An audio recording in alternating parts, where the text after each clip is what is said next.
Greetings, everybody, and Alnadi viewers and friends. I'm very happy to have with me today our master, Kelly Thoma. Hi. Hello, master was a little bit heavy word to start with, but hello to everyone, and I'm very happy to be here too and speak with you and share our thoughts and experiences together. Sure. I was looking forward to this interview actually, and unfortunately, we couldn't do it earlier. You have a lot of activities, you are busy with concerts, teaching, a lot of things you will know about soon. But here we are now, relaxing, so we can speak. And by the way, this is Vanilla. Eh? Can you see there is a little dog here? Yes. Always with me, Vanilla Yeah, sleeping. yeah. Beautiful. So, Kelly, tell us about yourself. Let's talk about the family, the beginning, and so on. So I grew up, I was born and I grew up in Piraeus, which is the port city close to Athens. I was born in a family of six. We are four children and mother and father, so quite crowded for the standards of a family growing up in a little apartment in Athens. But I had a fantastic childhood. I always remember very nice gatherings with a lot of nephews and aunts and uncles. We have a very big family, and I always remember being happy and sharing a lot. So we Mhm, were all the time together, eating together, and very, very, very happy family. And not artistic though. We didn't have any music at home, mhm, but it was always very cheerful and happy and light. We didn't have any heavy atmosphere at home. The only artistic element was the fact that I was studying dance, classical dance, and my little sister, she was practicing the accordion, and she was a very good singer. But she mhm. never got to become a musician. For some reason, out of the blue, I became the musician in the family. I was supposed to be the dancer, and I became a musician. So my Yeah. everyday life as a child was, going to school, going to English. We all go to English classes outside of school, and I did Mm, my classical dance studies. And I had absolutely no other connection to music other than the piano music that our sweet mhm, Russian lady was playing to accompany our classes.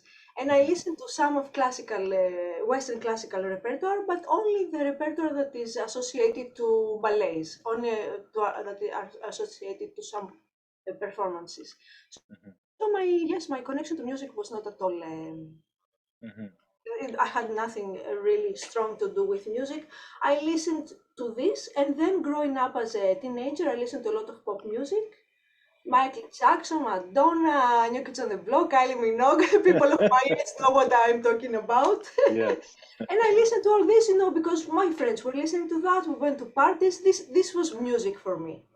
I Mm, had no other stimulation or other, motivations to listen to something else because my family did not listen to other kinds of music. We just listened to what was on the radio, what was on TV. So music was I very late in my life, much later in my life, understood what a diamond was there in the world, and I didn't see. I was missing it. Yeah. yeah, interesting. So I see a sort of focus that we will link to later on, okay, which is music and ballet. But let's now talk about the trigger. How did you get a trigger to this diamond thing? Yes. Um, I remember very, very clearly the moment that it happened. Many of my friends, musicians friends, or not only musicians, people that love music, very often they tell you stories like that, that there is a moment in their life, like a click, a Mhm, little second. I mean, just a few seconds are enough to change your life. And this is what happened to me and to mhm, other friends as well. And especially, not especially, but very often I hear stories about people having this moment with a piece by Ross. oh, I would say.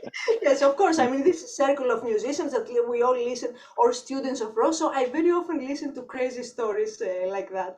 So yeah. my story, my story is not so interesting maybe for other people to listen to, but to me, it's this moment that I can and I really want to go back to from time to time.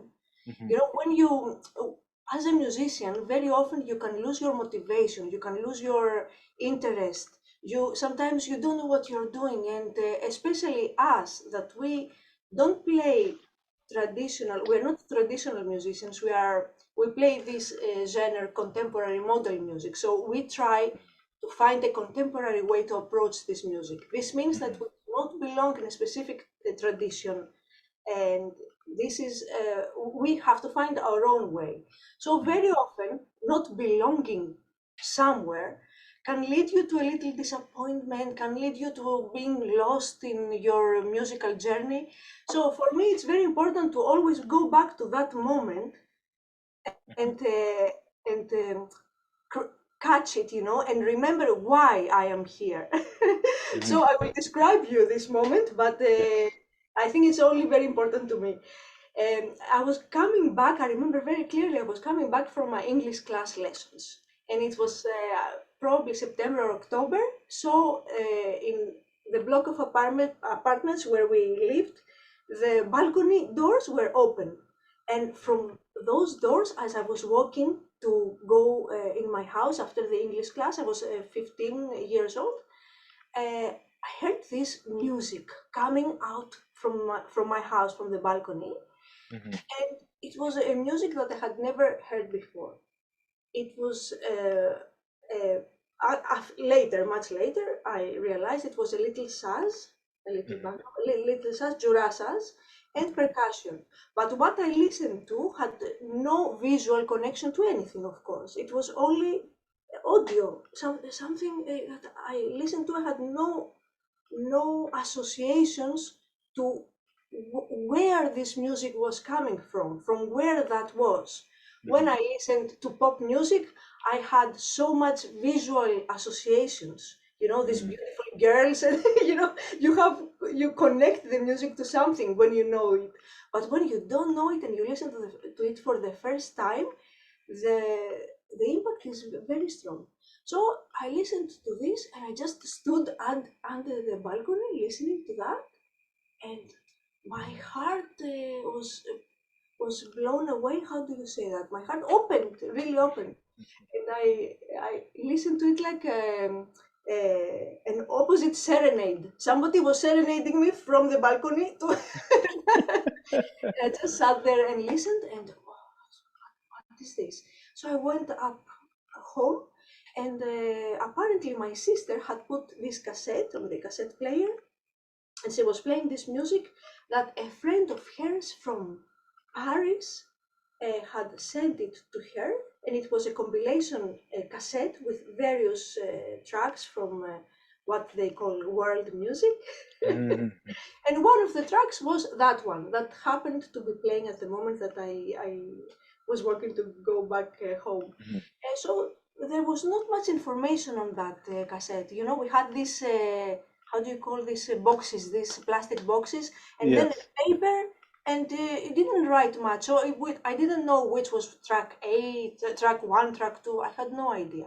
Hmm. And then the other pieces were, as far as I remember now, later, I mean, I found out, it was one Cretan piece and one, you know, Edelezi,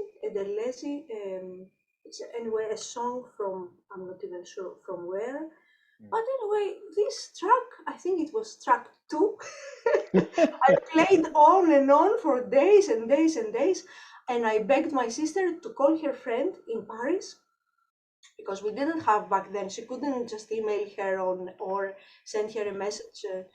She had to call her in Paris and ask her what this music was. Track two from the cassette that she had sent. And her friend said, "Oh, this is an American musician that plays Greek music." I thought, okay, really, an American musician that plays Greek music. And his name is Ross Daly. Hmm. It was funny back then. I mean, of course, you remember, you know what I'm talking about. Maybe younger people that will listen to this will not understand how difficult it was to find information like that about anything. You know, I could just Google his name today and find out so many things about Ross or about any other person that I was interested to in their work. But back then, you had to go a long journey to find the information, you know, and this information was so precious, and you absorbed this information so much more than we do today, that I would not exchange this experience with anything in the world. Mhm. So slowly asking here and there, I tried to find who this Ross Daly is. Very funny name, Ross Daly. Anyway, slowly, I found out that he was not American. He's Irish, and he lives on the island of Crete. Mhm.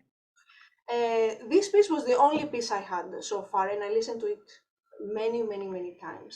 Mhm. And through friends and through people that I discovered that they knew much more than me about other genres of music, I discovered that I can find albums of his in record shops. So I went to record shops and I bought my first album of Ross called Hori. Mhm. It was an LP, of course, and we had an LP player at home. Mhm. So my collection was, Kylie Minogue, Ross Daly. Really, this was my collection.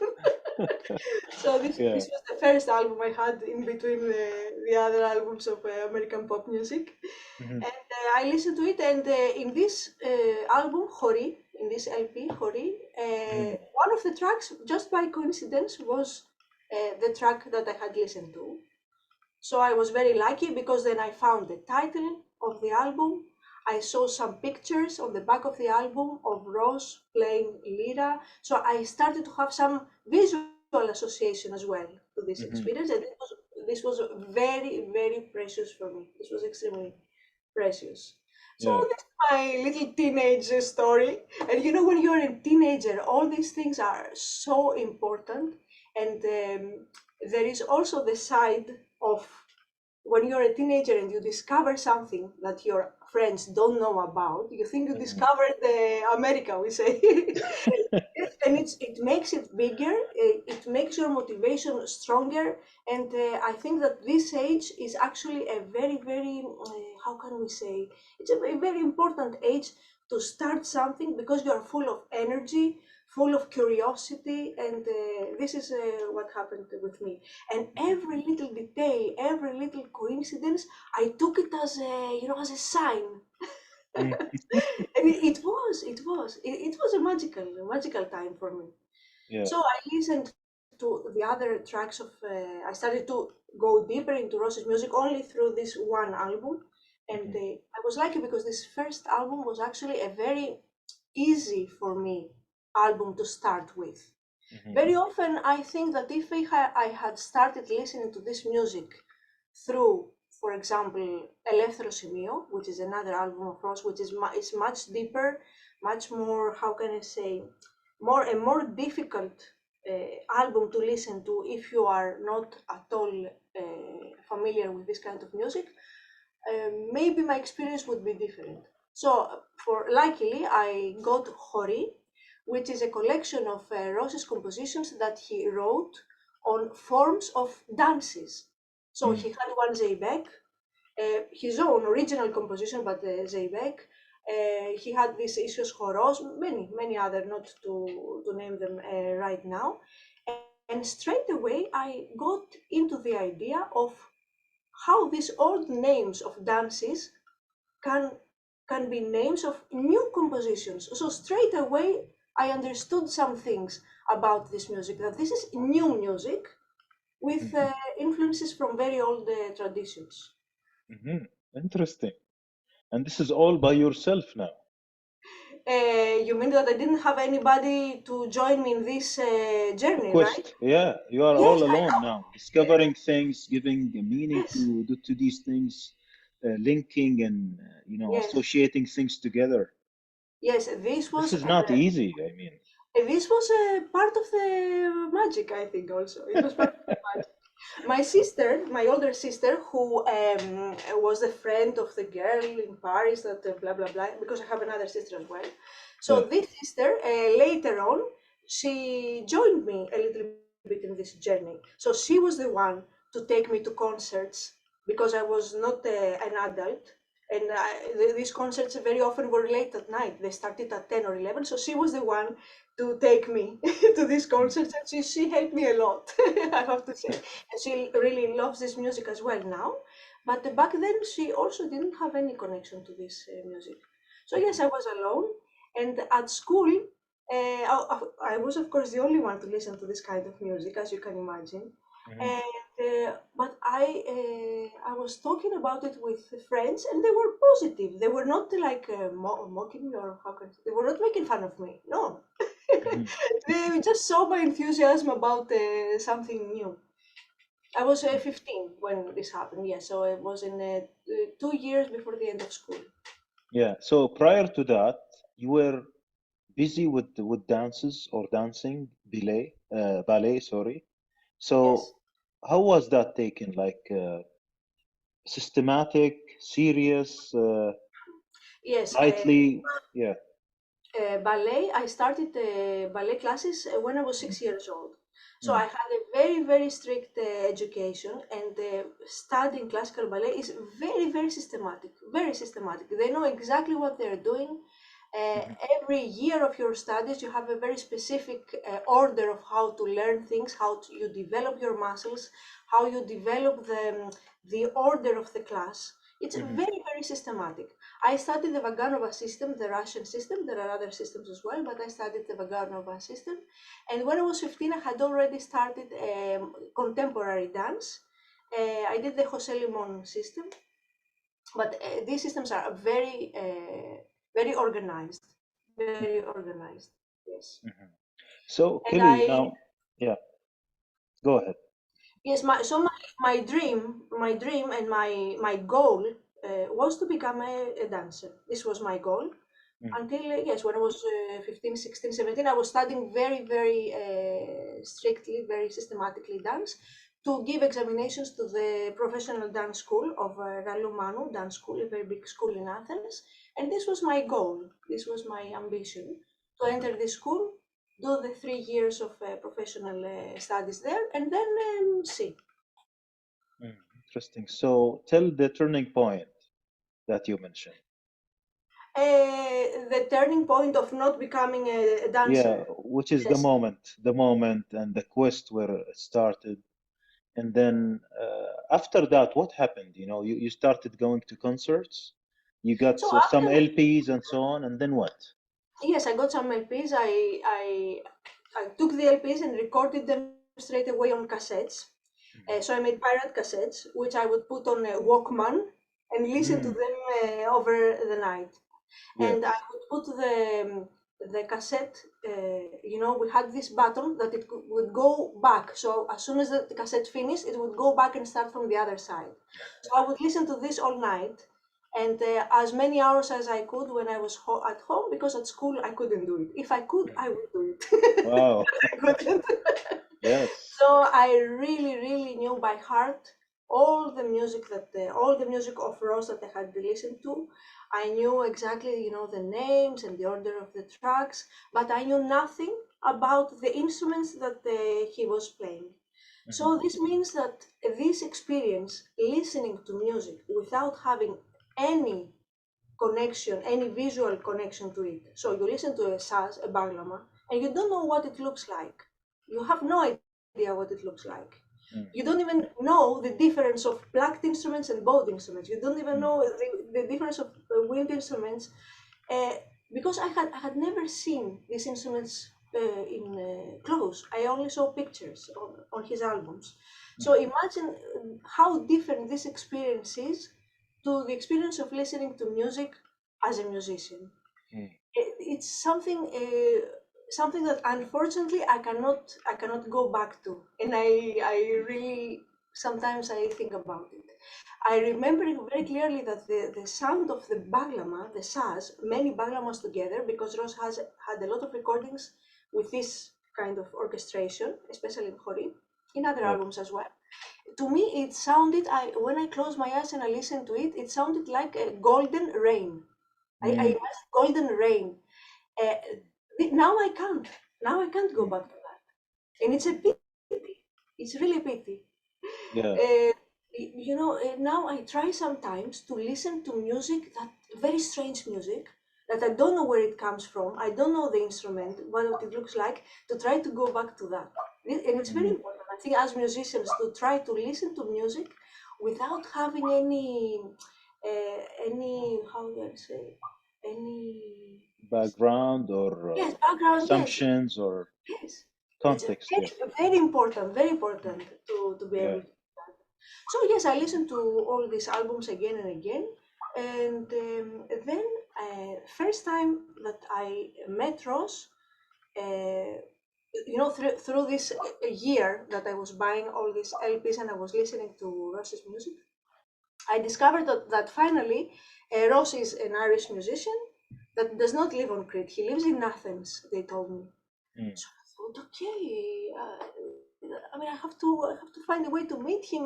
I didn't know where he lives or where he performs, and to find out where he has concerts or where people play, you had to buy newspapers or Mhm. magazines, and there Mm.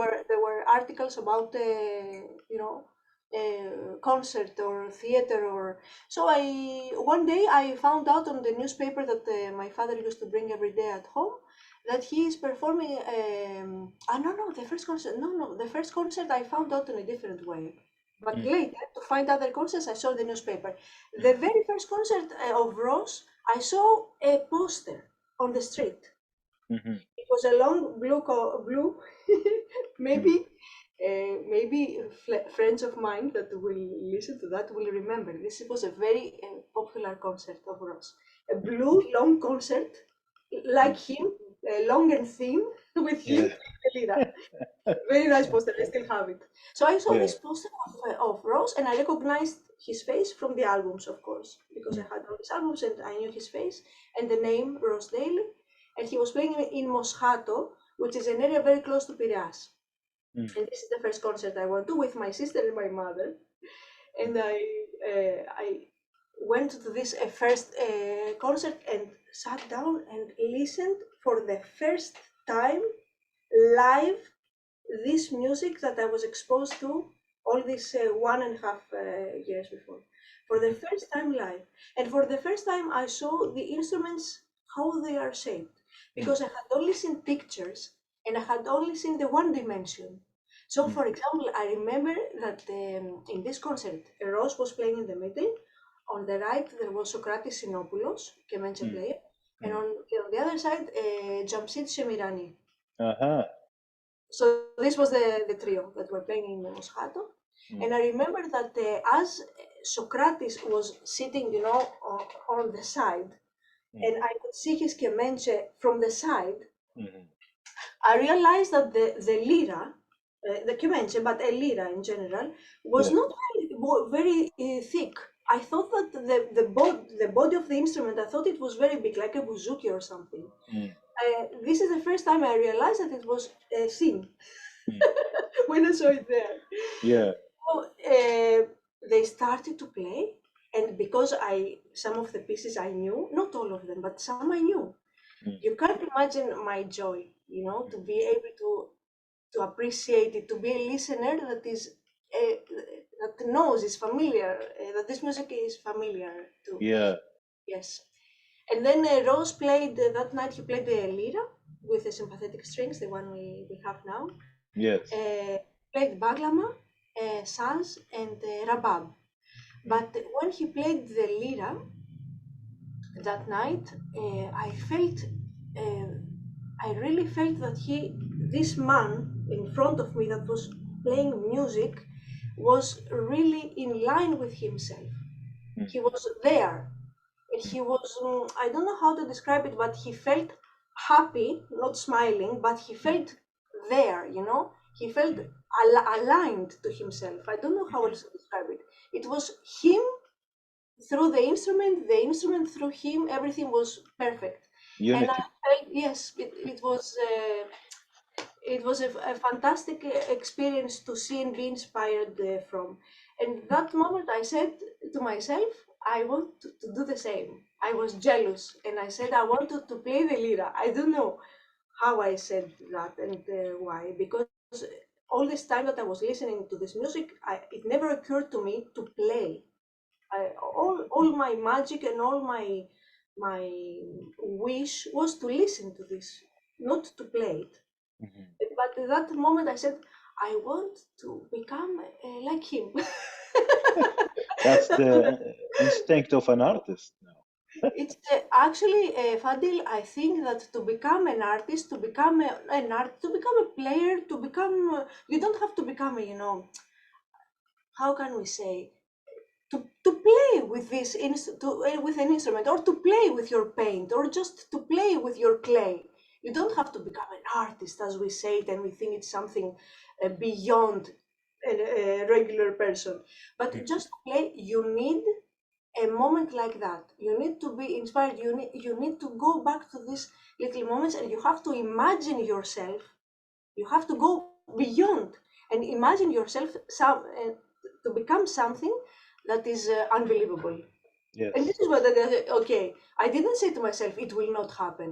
But I didn't say to myself, yes, it will happen. I have to do it. I was not, I didn't have stamina. How do you say? I just Yeah. imagined it. And this Yes. imagination is what gives you the motivation to continue. And Hmm. I said, I want to do it too. And I went to Interesting. Ross after the concert, and I had all the LPs in a plastic bag. And I went backstage for him to sign them for me. And Wow. yes, that was our first meeting. Interesting. And that was just 1 year after that starting moment. Yes, I would say about 1 year. Yes, 1 year and a half. Yeah. Yeah, and that's really like a small world. This is a great example of what we say, a small world. That Like things was are coming to you, it's yes, calling you, then within a year you meet Rose. yes, I know. Yes, And you attend a concert that maybe most of it you already memorized. yes, yes. And Mm. I felt very lucky that the ensemble was Socrates Sinopoulos and Jamshid Semirani as well. Yeah, I was very yeah. fortunate. Very fortunate. Interesting. So what happened after that? I mean, Yes, concerts were attended, the newspapers. yes, yes, exactly. Till Yeah, so now, no instrument, right? Except for school instruments. school, no, we didn't, at school, we didn't do music. At school, Mm. the music classes that we did in regular school in Greece, Mm. we do not play instrument. We don't have instruments. They just teach us songs. Oh, okay. So we don't have any instruments. I never had an instrument in my. Mhm. So after, yes, I found information started to fall into place much easier. When you're interested in something, somehow these things are attracted. You know what I mean, like magnets. So I Yeah. found out about more concerts of Ross, and I Mm. went in newspaper or magazines, and Mm. I went mainly with my sister, my older sister. She accompanied me. Oh, yes, she accompanied me because I could not go on my own. And in one of these concerts, I spoke with Ross.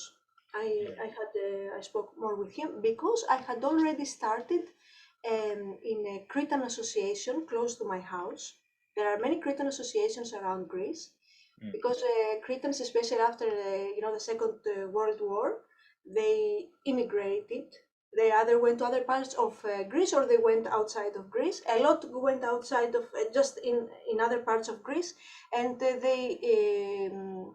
they established Cretan associations where they teach music and dance or cooking or their culture, to Yeah. the children of the next generations.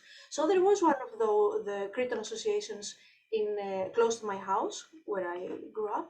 So I went there with a lyra. Anyway, that's another long story. With a lyra that somebody gave to me. That's a very Mm. funny story. This man that gave me a lyra uh, was how do you say this? He had a garage where Mm. they fix cars. Okay. Okay. Okay, I really, Fadil, I don't know if these are stories to tell in an interview No, like that, no, but I go will ahead. tell you. Go ahead. We are living this experience together Okay, here. so listen. Uh, Yeah.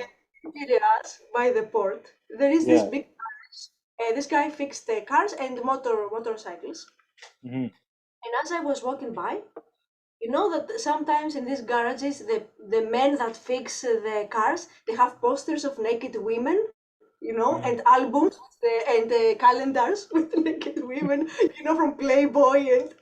And so Yeah. there were posters of Playboy, and in the middle there was a blue poster of Ross.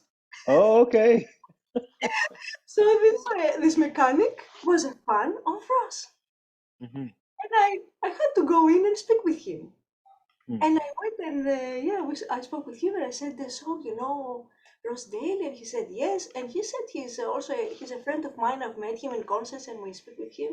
Anyway, I told him how much I love his music, and I found somebody to connect to and talk about Ross's music, although he was the mechanic.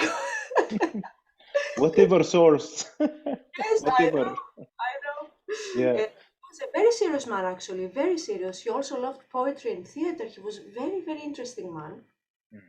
I think the posters were from the other men that were working there, not Ross, the Yeah. Playboy posters. Yes. And he said, so why don't you start to try to learn the lyra since you love it so much? And I said, yes, I would like to, but I don't know where to go, how to start. And he said, I have a lyra. I will give it to you and go to a Cretan association. There are many. And that's how I got my first lyra. And that was not anything else but a lyra. That was a yes, yes, Yeah, nothing else but a lyra. Again, yes, everything is going in one direction now. yes, yes, yes. Yeah, that's really amazing. Really. And thank you Okay. for the opportunity to talk about all this and remember. I will be Yeah. happy. Interesting. So I Yeah. went to this Cretan association and I had a very, very nice teacher, Mr. Yorgos Zagalakis, that is his name. But Mm. a Cretan traditional lyra player. I had a lyra with 3 strings, not with sympathetic strings, a traditional lyra. Mhm. And Yorgos Zagalakis was a very good teacher. The classes there uh, were like that. 10, 15 kids of different ages, all with their liras, meow, meow, meow, like a bee's hive. Bee's hive. It was on a block of apartments on the underground floor, very big room with a lot of echo, and Yes. all together, maybe we tried to play to imitate what he played. Not very systematic, not but fantastic. We did a lot. We did a lot Mm. like that. Mhm. Of course, this music and these classes uh, had nothing to do with the magic that I had experienced through the music that I had listened before. But I was extremely happy to have in my hands this instrument, which is the Cretan lyra. And this is the instrument that all this beautiful music is produced with. And although I had no connection to traditional Cretan music, only these tunes that Yorgos Dagalakis was showing us, and I only had the experience of a loud room with a lot of kids and myself out of tune trying to imitate. It was not very inspiring, but it was something for me. It was something very important to start with, Mhm. have a practical connection, physical connection with this Mhm. instrument. Yeah. Yeah. So there, this was maybe a year after the concert or after Uh, the first concert After you the first attended. concert, yes, a year after the first concert, and Mhm. maybe a few months before the other concert that I went and spoke with Ross and told him how much I love his music and that I have come to many concerts. Actually, he knew me by face because I Mhm. used to go to all the sound checks.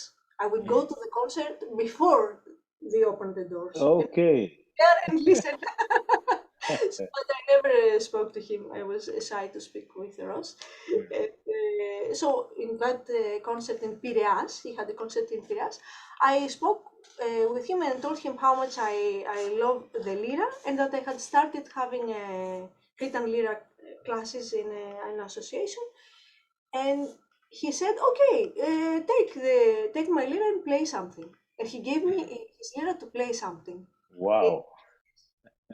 Other people were there also in front, the other musicians, and it was very embarrassing and Mhm. very difficult moment for me. And of course, this instrument was very different to mine because it was a lyra with sympathetic strings, much bigger, and the technique, as we will describe later, is much very different. Mm. Uh, okay, I remember I played the Rodinos, the Sirtao of Rodinos, which is a very popular tune here on Crete. And I played it as I could. I don't even want to imagine today what I played in front of Ross, but I thought it was rude not to, since he asked me. And he was very kind, very, very kind with me. And he said, "Wow," and all this. And I think he saw the sparkle in my eyes, and he knew that I was very, very motivated. So he said, "Would you like to have classes with me? Would you like to start coming and I show you things on the lyra since you love it so much?" Mhm. Of course, it would be an amazing thing to do. Thank you so much. And yes, that's how we started having classes. He gave me his phone number, and he used to live in Marousi, which is like a 1 hour trip by train from my home. Mm. So every Sunday or every second Sunday, I would go to his home. And yes, I remember the first day I went in the house. He lived in an apartment, Mm. a big apartment in a Marousi, which is a bit outside of Athens, a beautiful area. And he had a lot of dogs and Mm. instruments, and the house smelled, Indian incense. All this is so new for me. Like I entered a totally Mm. new world. And Yeah. I learned a lot, still with this lyra, I was attending with a lyra without sympathetic strings, and he showed me the classes were with lyra with sympathetic strings. Of course, he was playing the lyra with sympathetic strings, so it was fantastic for me to see the connection. That yes, this is a lyra. What I have, I don't have to be disappointed. I have a lyra. It's you know 3 strings, same tuning. The technique is like that. I saw, of course, the differences, but it was my instrument, and I started to love it very much.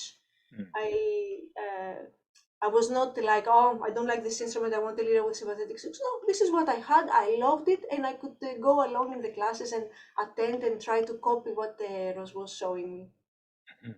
Interesting. I think we will pause here, Kelly. Yes, It's so really so interesting to hear all these details, and there are a lot of lessons here to be learned by the musicians, by the music. I mean, they see the experience, the sparks, the triggers, the way yes, of deep listening, and the way we appreciate music and appreciate opportunities. We will come back to these in detail later, but for now, let's have a pause, and then we mm-hmm. continue with the learning experience with Rose and the instrument. But let's maybe listen to the first piece Yes. that was the moment piece. Yes, Ischios Choros. Ross Mhm. is playing Jurasas, and the percussionist is Amin Alagabou. He plays bendir. Amin Alagabou from Sudan plays Mhm. bendir. Yeah, would you please give us a little bit about it, like what to see in it, what to appreciate? I don't know what form of dance this is. I don't know. Actually, I have never asked Ross what Mhm. Ischios Choros is. I think Ischios Choros is this rhythm, the 4/4 rhythm that the percussionist is playing. To me, it has an amazing flow.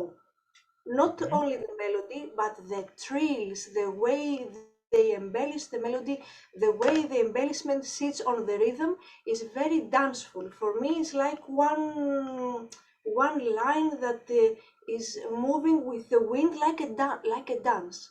Mhm. This is the image I had. Really Interesting. performance of dance, only with 2 instruments. Interesting. We'll listen to it and enjoy together.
what a beautiful piece.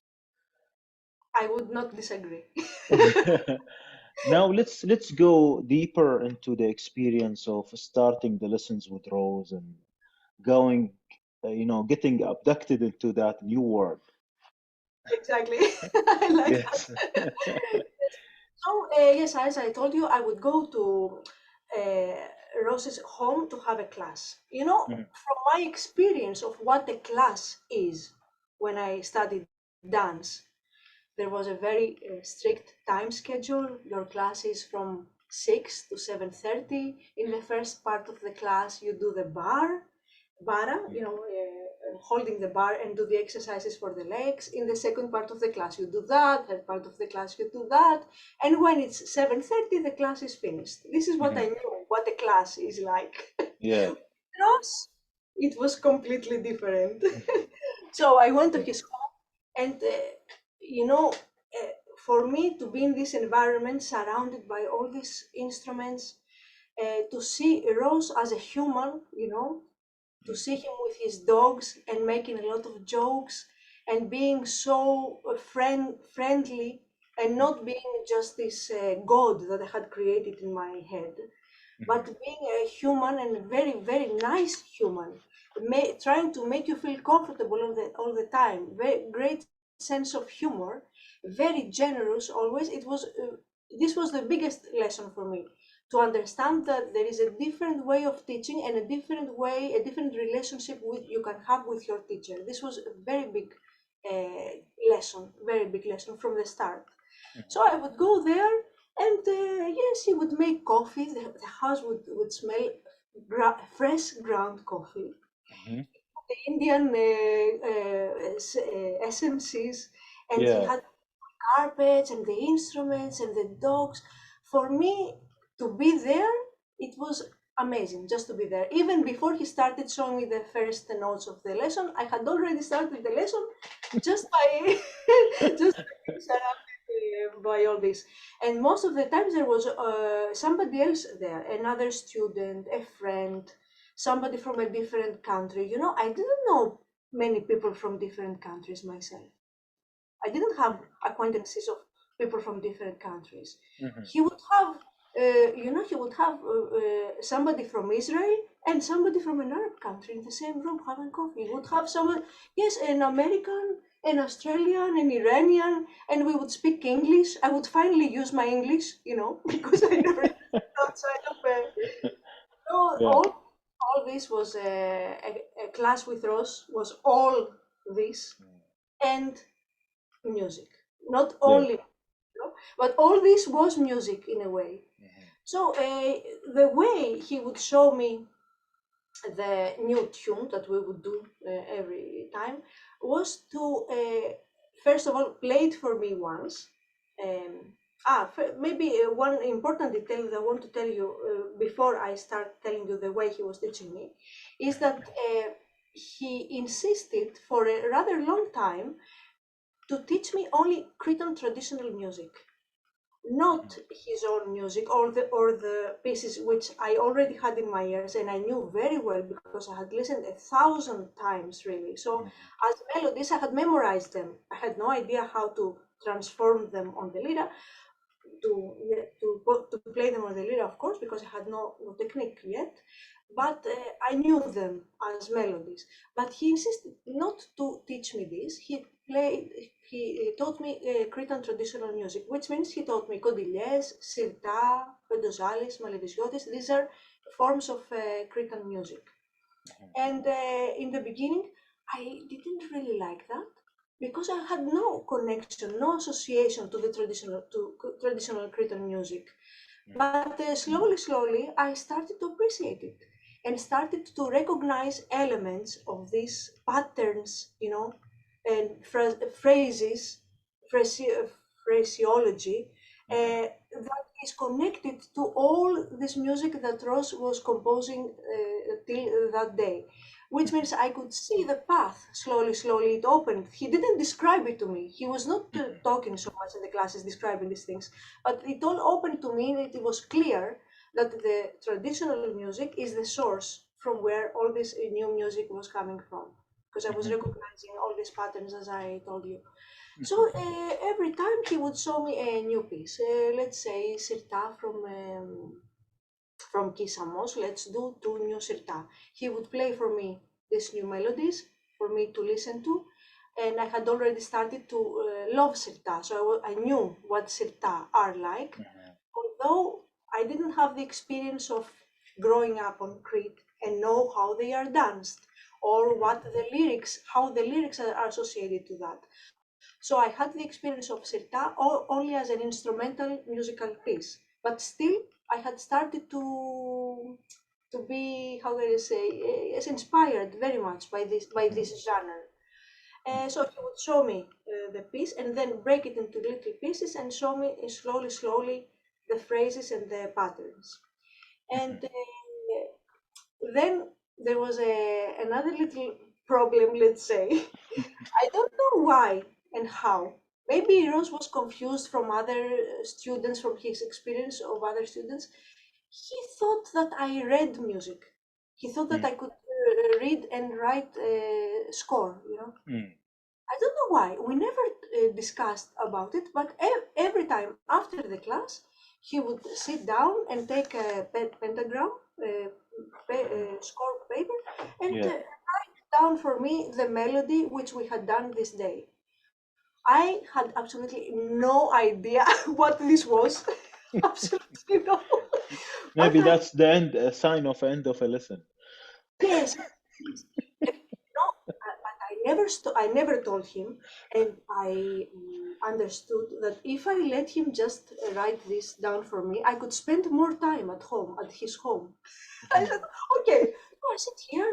He writes the melody for me. I am with the dogs. I can still spend time here. I can still be in this environment. So selfish of me to do that. Mhm. But You I are did. in the heaven. Yes, I never told him that I don't read and write. So I took the paper. Thank you very much. And it was by hand. You know, we didn't have back then. Now he gets his iPad and writes the melodies on the iPad on the applications. Back then it was like a, and I took it and I it was very precious for me. I have a lot of these handwritten scores by Ross. Mhm.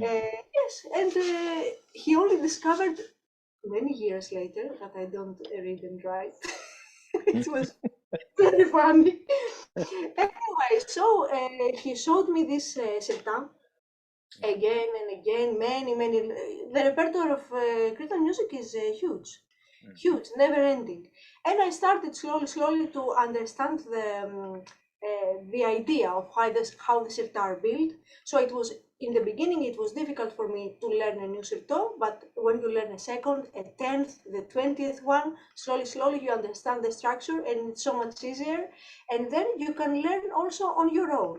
As soon as you develop a technique and as soon as you understand all these structures, you can go back to recordings, which he gave me a lot. He gave me a lot of recordings of old recordings, other lyra players to listen to, and I could always go back to my cassette player, go back and forth, listen, and try to learn new melodies on my own. Mhm. Since I had studied extensively and so in detail other sirta byros, I could slowly do that on my own, or condiles, or other forms. So I Mhm. studied, of course, every week. I would study the class, what he taught me. But in during the week, I would do work on my own as well, trying to learn a little bit more, to Mhm. learn from all the things that he taught me. I would use these tools to be able to learn new melodies. And of course, then when I gained some level of technique, I could try and play his own melodies as well, because I Mhm. knew by heart. Mhm. And how was that? Was it easy to bring those which you memorized already that were not taught by him? Was it easy to I render on instrument? tell you, there was a very big problem. Mm. I had not understood by then. Had not understood the meaning of having the same instrument tuned in different ways. Mm. So the lyra is tuned la re sol, but Mhm. some recordings the lyra, in some recordings, the lyra is tuned si mi la, Mm. one tone higher.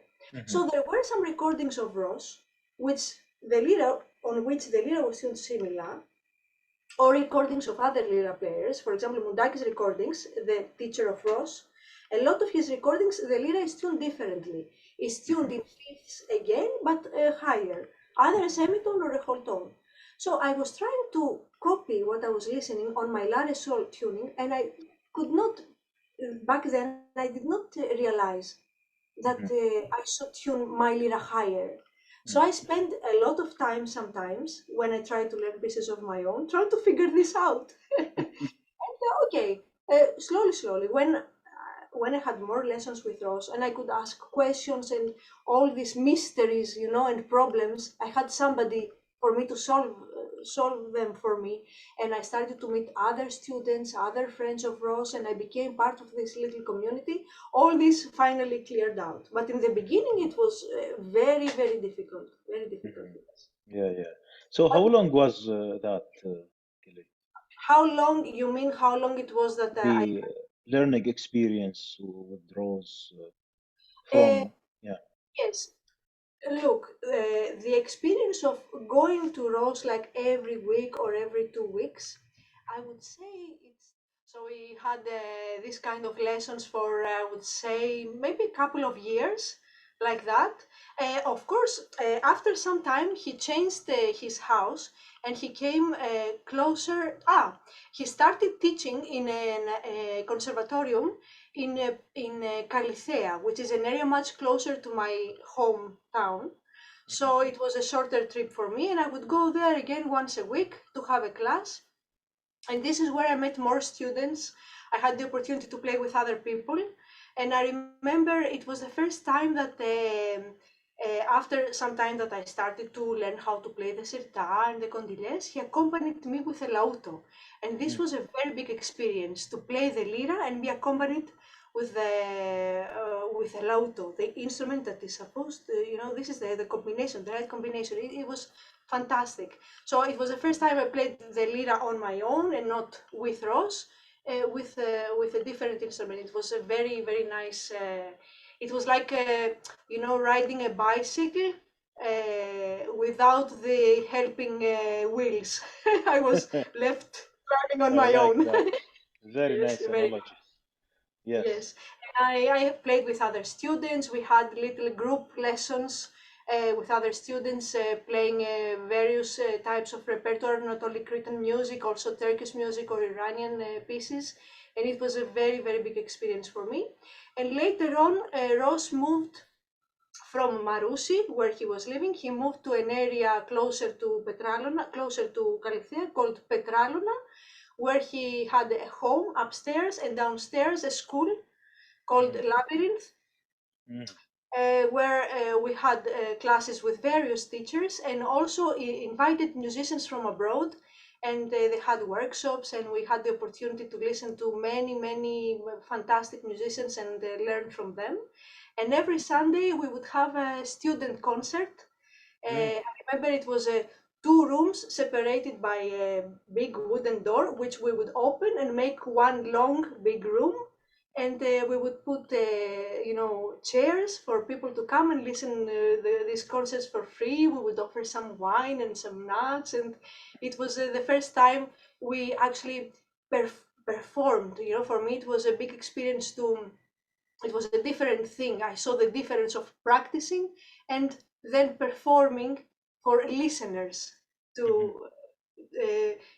projecting this to somebody who listens to you and you want to play it, play music, not Mhm. only, practicing. Mhm. Yes, it was a very big, it was a step there. There was a step there, really important for me. Yeah, yeah. So actually, I was about to ask you what kind of community was that time? You did well describe it already. And actually, this is the start of Labyrinth, right? Which was 40 I plus years actually, ago. Yeah. yes, actually, the beginning of Labyrinth, as the name labyrinth is means various different things. So this was not the beginning of labyrinth. The beginning of labyrinth was 40 years ago from Mm, today. 40 years ago on Crete, when Ross used to live on Crete, he mm, used to have a group of friends, like study groups, where they would all gather and study, mainly Cretan music, I would say, but also playing Cretan music with other instruments, like the baglama or the mm, rabab. So there were a group of friends playing mainly Cretan instruments, but slowly introducing the percussion in Cretan music and other instruments. And Ross really introduced a new sound in Cretan music. mm, So this was Labyrinth. Then the name Labyrinth became the name of a group, of a music ensemble that Ross created back then. And then the school was also called Labyrinth in Petralona. And of course, today Labyrinth is the musical workshop Labyrinth, which we have on Crete a few years later when we moved here in 1999. mm. So Labyrinth is a Interesting. whole labyrinth. Yeah, yeah, yeah. Really, it is. Yeah, wonderful. So your focus was basically from the beginning with Rose on Cretan music, Yes. and that was the focus I was pointing to in the beginning. I don't see you scattered in terms of repertoire, and you are focused for many years on this, isn't it? Yes, I focused a lot on Cretan music, mainly with his guidance because he insisted on that. But my wish was to play other things as well, mainly his own compositions, because this was the other music that I was listening to. But Mm, slowly, through meeting other people, through recordings that Ross gave me, I started to discover and be introduced to other genres, to other traditions, which I only studied, I would say, a bit superficially because I never went very deeply into them. But maybe I actually did go deeply into them, but in a different way, not so systematically. mm, Even the fact that I had the chance to listen in front of me, big masters of acknowledged musicians, representatives of these traditions, was already a very deep dive into this unending ocean of these model traditions. yeah. Unfortunately, I can't say that I studied them very deeply, but I was exposed to them very deeply until today. Especially in Labyrinth here on Crete, I've had the chance to meet and play with musicians of very high level and very big masters of these traditions. So yes, in a way, of course I studied them, but not systematically.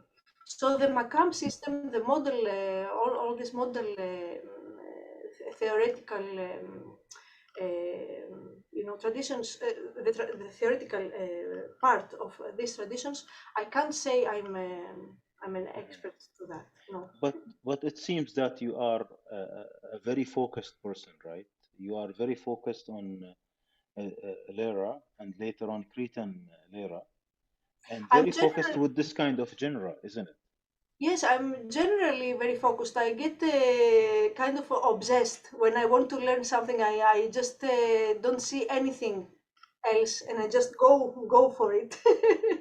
So yes, I Yeah. focused a lot on Cretan music, and I discovered a lot more, and I started to love and appreciate this music much more when I came here.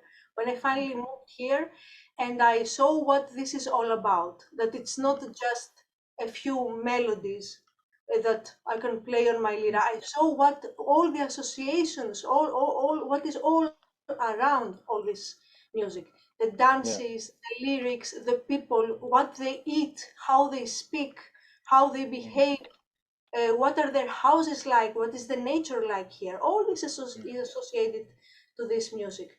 That's why I can't say that I am I know Indian music or Afghan music so well because I never lived there. And okay, I was exposed to this music. I listened to a lot of it. I played with Indian musicians, with Afghan musicians, but this is, I would say, a bit superficial because I never lived there. I didn't dive so much mhm. deep into these traditions. But in Cretan music, yes, yes. Okay. So, Kelly, when did you switch to the pieces of Rose officially? Officially, yeah, I can't really see the line because I did on my own a lot before Ross started showing me these compositions. I did anyway, as I told you, because I had listened to them so much. So I tried on my own with a lyra, and a lot of the other students did the same. So we played together these compositions. Hmm. And in these Sunday concerts in the school in Petralona that I told you before, we Hmm. also started to play some other repertoire other than only Cretan music. So the line is not so clear exactly when, the border is not so clear when I went deeper in this other genre of other than Cretan music. Um, and also these concerts are the beginning of my performing experience. Hmm. And again, it's not so clear when I became a stage musician. And Hmm. it's very difficult for me to tell you when I stopped, or I haven't stopped being a student for sure, but when I became a performer and a student equally. I don't know when exactly when this started. Especially the first concerts, I was mostly playing without having the thought that there is audience, really audience that is expecting something from me. That Hmm. I just played and I had Ross next to me, and it was the same for me to play at his home together with a group of friends, or with him or with a group of friends, and it was the same playing on stage for listeners. uh, I don't know when this started to become more stage. I don't know. It's very difficult for me to remember when. It became gradually and very naturally, and I still always feel I learn on stage, of course. I always like to sit on the right side of Ross when we perform. Until today, I always want to sit on the right side because I can see the directions of his bow, and I learn a lot during the Hmm. during the concerts. I learn a lot of with the directions of the bow, the dynamics, and a lot of things during a concert also. Interesting. So, can we maybe shed some light about the difference between playing in a group Hmm. or playing on the stage? Yes. It makes a big difference actually. Today I can say it after so many years that I perform, and I've had many experience playing for audiences. There is a big difference, and there is a big difference when the audience know what you are playing. They know the music, and it's a different thing to play for audiences that listen to this for the first time. It Mhm. feels very different for the performer to Mhm. offer this music to somebody that is exposed to it for the first time. For example, when we went for the first time with Rose in Australia to play, Mhm. we did a tour with some other fantastic musicians. We did a tour in villages in Australia that I'm sure they had absolutely no idea what they were listening to. And this was a very interesting experience because when you play Cretan music on Crete, you know that the people that are listening to this, they have already some association, they already know the music, so they can judge, they can criticize, they can tell if this is good or if this is bad. Or when they see you on stage with a Cretan lyra, they expect from you to play Cretan music. Mhm. Somebody in Australia, somebody in Estonia, somebody in, I don't know, in Timbuktu, when they see you with this instrument, they don't know what to expect. And in some way, they're more open, I think. Mhm. They're more open, and they have their heart open, and they're listening with a different kind of interest. Mhm. Without, I Uh-huh. don't want to say that the other is of lower interest, but it's really different. It's Really the different. interaction because it's a message from you going to them. Yes. So the Yes. interaction within the group, for example, while you learn or while you practice, with Rose and the team versus the audience. The message is different, right? The The message is different. experience, When the you're mm, yes, when you're studying with when you're practicing with friends, when you play here at home, when we play all together at home, when we play, and also we don't uh, think about so much about the orchestration. We are more relaxed in a way that we don't care if we make mistakes. We laugh at each other. It's different. It's a completely different mm, atmosphere. Again, it's very, very nice. But when you are on stage, you have rehearsed before, and you need to offer this in its best version, in its most, how can I say, a version that uh, it depends on you, of course, but it's beyond yourself. mhm, So you try to put yourself behind and offer the music the best way you can, so that you give the message and try to project it and share what you love with somebody that is not playing with you, just sitting in front of you with their ears open, their heart open, and you try to give them the best. When you yes. play with other musicians, it's of course only with other musicians and no audience, it's different. Interesting, Very interesting. different. Kelly, we will move to another interesting subject, but I have 2 points from earlier discussion today. Is the idea of deep listening. I Mhm. really like your way of explaining things. You are very intricate about the way Yes. you explain them. So, what's deep listening? Deep listening.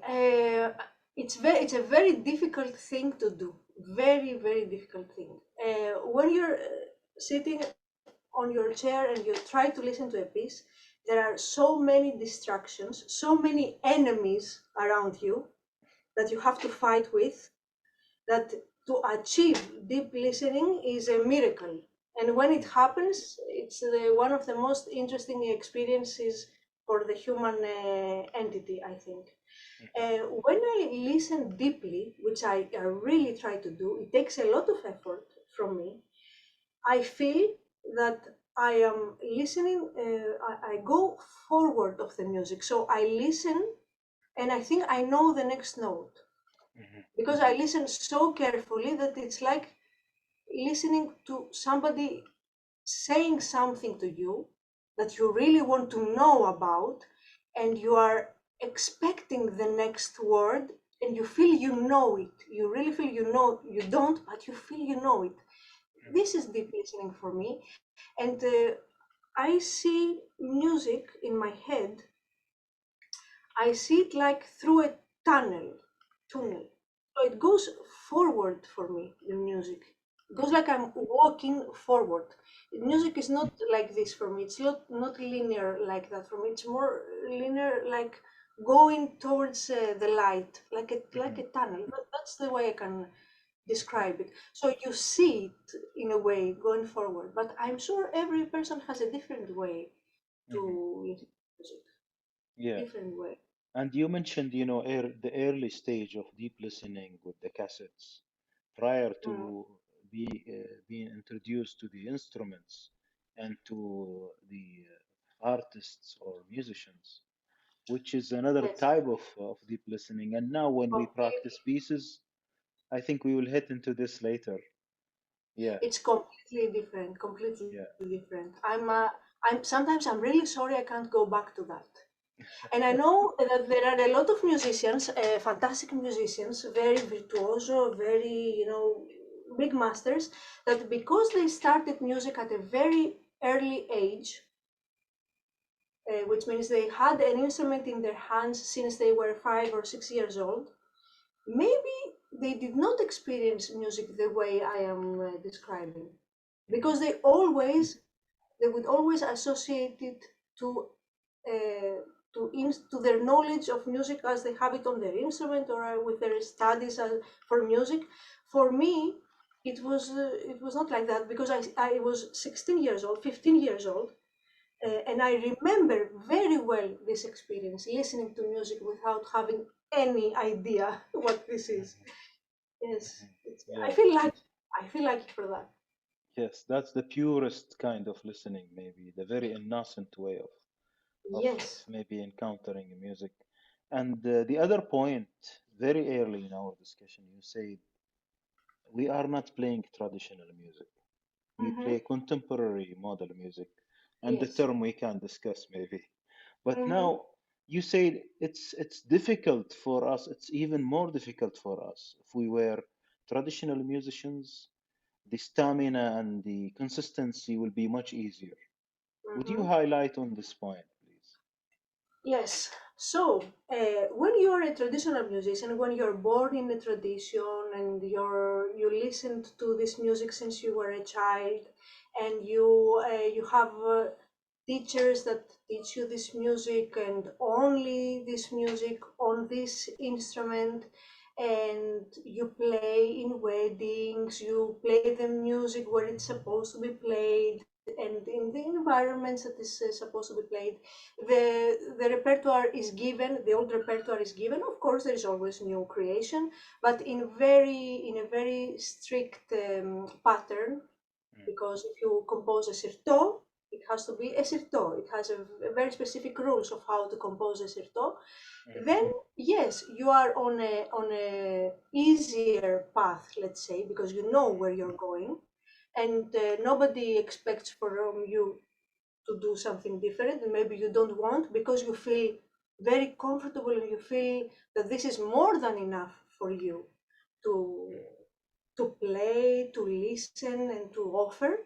And but when you are not in a path like that, you have the opportunity to be freer, but in the same way you are very restricted because you don't know where you're going. You have no Mm-hmm. idea.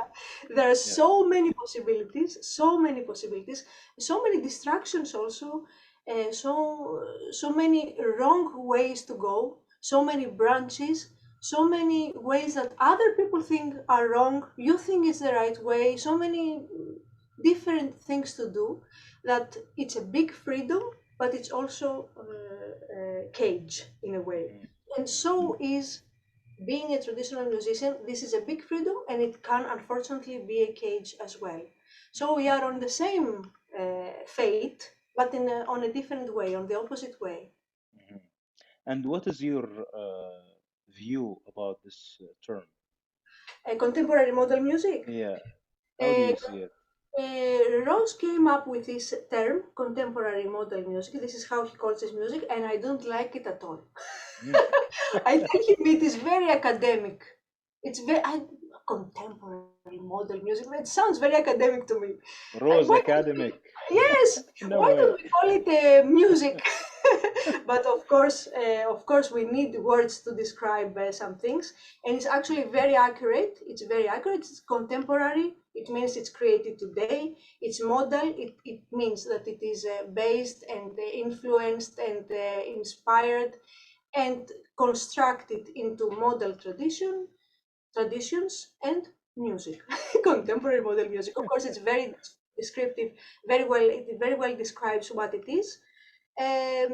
But yes, I'm just making fun of Ross and just tell you that it sounds very academic. Yes. Yes, Yeah. it is. It can be many things. It can be many things. But as I said before, it can be a chaos. Mm. So you really have to have some branches to hold on to. Otherwise, you can very easily be lost. And in your way of trying to find your sound, you actually lose yourself. And from my experience, I don't know, other musicians can tell their own stories, but me, I have very often been lost. I don't know who I am as an artist, as a musician. Very often I go into these dark places and I question myself all the time. But then I can come up with a new melody or listen to a new melody or play a new melody, and I remember why I chose in a way to be there, because the pleasure of listening or playing or creating something new and fresh is something so rewarding that I cannot change it with anything in the world. Interesting. It gives you the pleasure of creation, gives you meaning, meaning Yeah, to create something. But I wouldn't say that traditional musicians don't cannot feel the same. For example, Cretan lyra players. There are so many big masters that very deeply and strictly in their traditions have created new things that of course it's absolutely the same. It's absolutely the same pleasure, the same value, the same. I consider it exactly the same. But one has to go very deeply in their tradition, so deeply, and know it so well, and yeah. then they can become very important creators, in my opinion.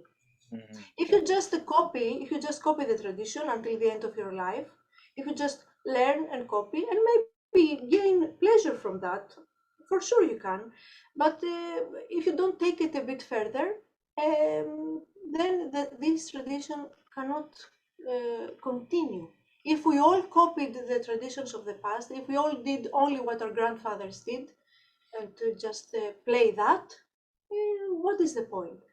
Our grandfathers created these traditions. We use the word tradition, but they didn't. They didn't say we play traditional music. They said we play music. Yeah. Today we call this music traditional. Hmm. Interesting. That's very interesting.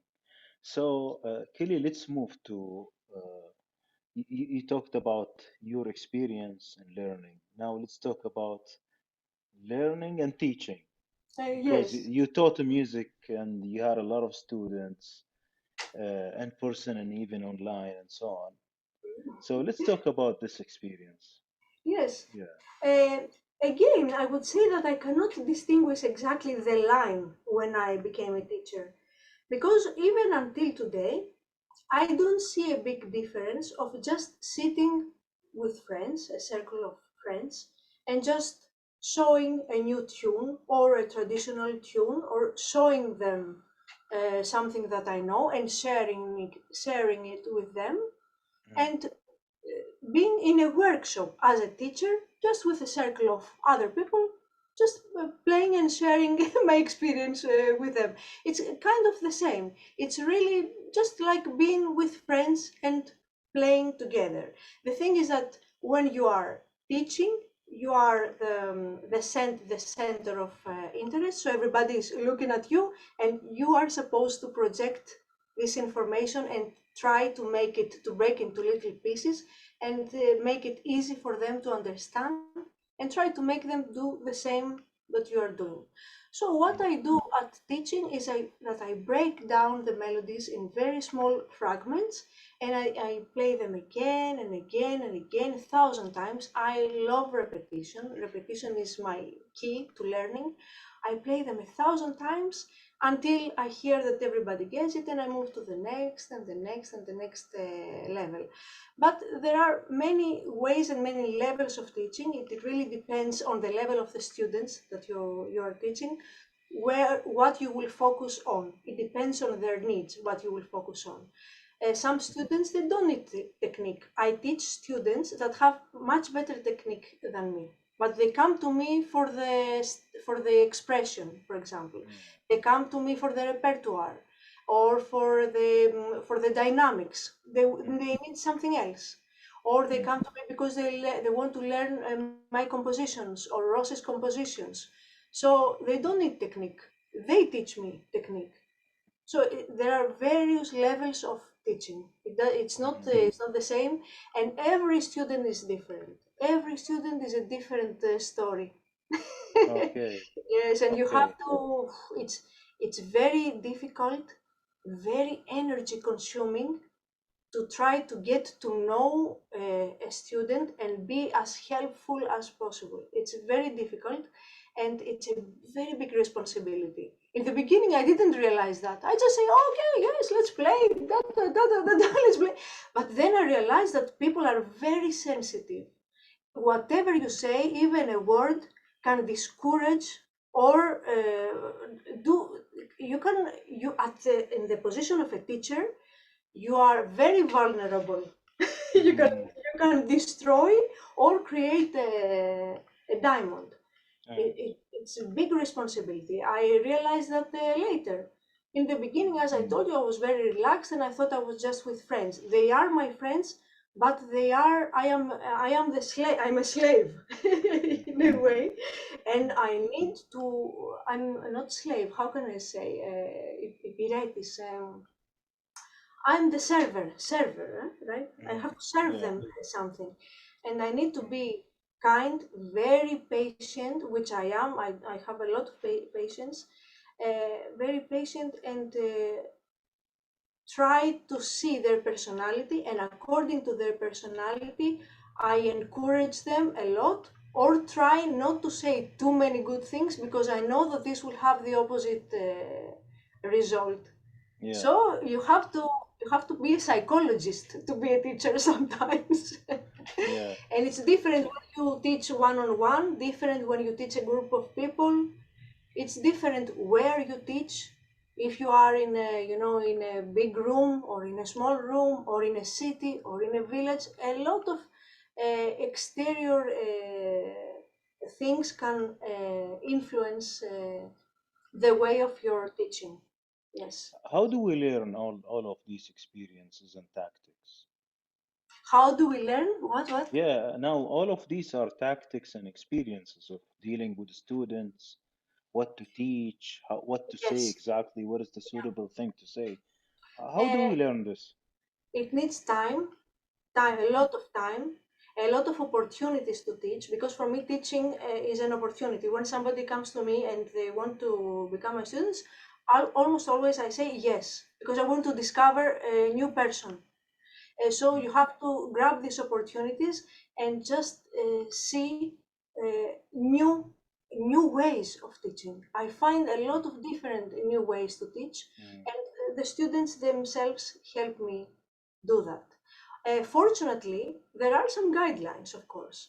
I mm, have, for example, a very specific repertoire that I teach in the beginning. There is a number of pieces that I know that are very helpful for the beginning. Then I have another group of pieces which are helpful for the next level. Of course, I very often renew this repertoire, but you need to have some guidelines. You need to have a kind of a system to follow. Otherwise, it's more difficult, and both the teacher and the students can be lost. It's good to have a system, but also be free, a little bit open, and expect a lot of surprises mm. because things never go one way. So Yeah, time, so I would say, and opportunities. interesting. So when you say system, I will come to the system thing Mhm, because it maybe indicates something else to me, mhm, right? But now when you say pieces, and mhm. then you go to another level of pieces with this flexibility there, is this one kind of music, like one genre, like Cretan music, or something else? As Rose did with me in the beginning, when somebody comes with me with a Cretan lyra, yes, I teach mostly Cretan repertoire. Mm, I start with usually, okay, first of all, we do a lot of exercises. I have discovered a lot of exercises that you can do mm, to enhance and exercise the fingers and the bow. There are a lot of things you can extract from traditional pieces, a lot of fragments that can work as exercises. And these mm, fragments, they are patterns that come that you meet all the time in pieces like mhm. that. So Yeah, it's quite important to extract them and repeat them many, many times so that your fingers and bow are ready to remember. They remember earlier than your brain. If you practice interesting. a lot, you create memory to your body, to the fingers and the bow, rather than in your brain. So Mm, repetition, repetition, repetition. Your fingers remember. So when you learn a piece and you encounter these fragments that you have practiced, then it's easier for you to play them. So we do a lot of exercises, and then we do a lot of exercises for trills. In Cretan music, we have a lot of trills, embellishment, yes. different ways of embellishment, and then I teach them. I think most of the times I would start with condiles, which is one of the forms of Cretan music in 2/4. They're very short melodies, very easy to remember. And the next level, I mean, they're not easy to play in the end because slowly they become more and more complicated because of embellishment. But the skeleton of the phrases is usually very easy, both rhythmically and melodically. So it's a Yeah. good example to start with. And then I very often play traditional condiles and then play contemporary condiles that Stelios Petrakis, for example, has composed, or Ross, or myself. So I always try to keep side by side the traditional and the contemporary creation, but within the strict, let's say, Cretan forms. Yes, then I would go to a more complicated form like Sirta, or yes, go slowly to other more complicated forms of Cretan music. But as soon as they have reached this level, then they can learn other things. I very often go to pieces of other traditions that I find interesting. I also use a different tuning for the lyra. Instead of la, re, sol, I tune my lyra sol, re, sol, and with this tuning, we like to play music from Bulgaria or Macedonia. So we use different techniques, then the embellishment and the technique changes quite a bit. There are many different things Yeah, you can. this is interesting. So it's clear that you have a method, as you say. Yes, Fadil, I will say that Mm, again. I don't know how Ross will take it, mm, but Ross was never so analytical. I'm a much more analytical teacher. mm, He never took one drill to do it 1,000 times with me. Never. mm, I don't know why I teach like that. But his method, let's say, was yeah. very inspiring because he's very projective. Mm, So with his, big, strong fingers and his sound with the bow is so projective that you cannot not get it. You cannot, it just it's hits you. coming. It's Yes, coming. it's like a bomb, like a thunder. She never sat down with me. Thought, this is what I do with the students. You sit and repeat 1,000 times. So this is my method. It's very different than Ross. Mm. Yeah. And also you have a very detailed, stepwise, progressive plan, let's say, or method, right? Yes, I do. It's very I do. clear with this flexibility. And just to add one more factor here, when we look at music, as you just have highlighted, there are ornaments, there are dynamics, there are the theory of maqams, rhythms, Cretan culture, many things, infinite number of things. What do Infinite. we Yes. do to cover all of these I within such know. method? Yeah, We cannot. We cannot cover all this. but at the We end cannot. we see good students coming up, right? Yes. Out This of is not. such. This is not the work of a teacher. The work of a teacher is only 50%. Ah, Uh, okay. as a teacher, you cannot cover all this. If the student is not interested to go back home and study what you gave him plus another 50% on his own, then there is no result. The student, you have to tell him one thing, and he or she has to understand 100 more. Mm-hmm. uh, you can, as a teacher, we are not gods. We cannot open their brain and put the information all there. You just give them something, and you hope that they can get uh, much more. And uh, from Ross, as a teacher from Ross, I have learned 1,000 more things Mm-hmm. uh, listening to him play than when he talks to me. When he was describing to me with words things, Mm-hmm. uh, I don't think I learned so much. I learned from the things he didn't say, not Mm-hmm. from the things he said. Yes. So sometimes I try to keep myself from talking too much because I talk a lot as a teacher sometimes, and I try not to. I want to play, and I hope they will get more this way, because really this is the success of Rose as a teacher, is this. Mm, We learn a lot more from what he does in his life in general, mm, or how he plays, than from what he says. mhm. Yes, So he's a seed driven, huh? He goes by yes, seeds. Mm, yes. He mm, exactly.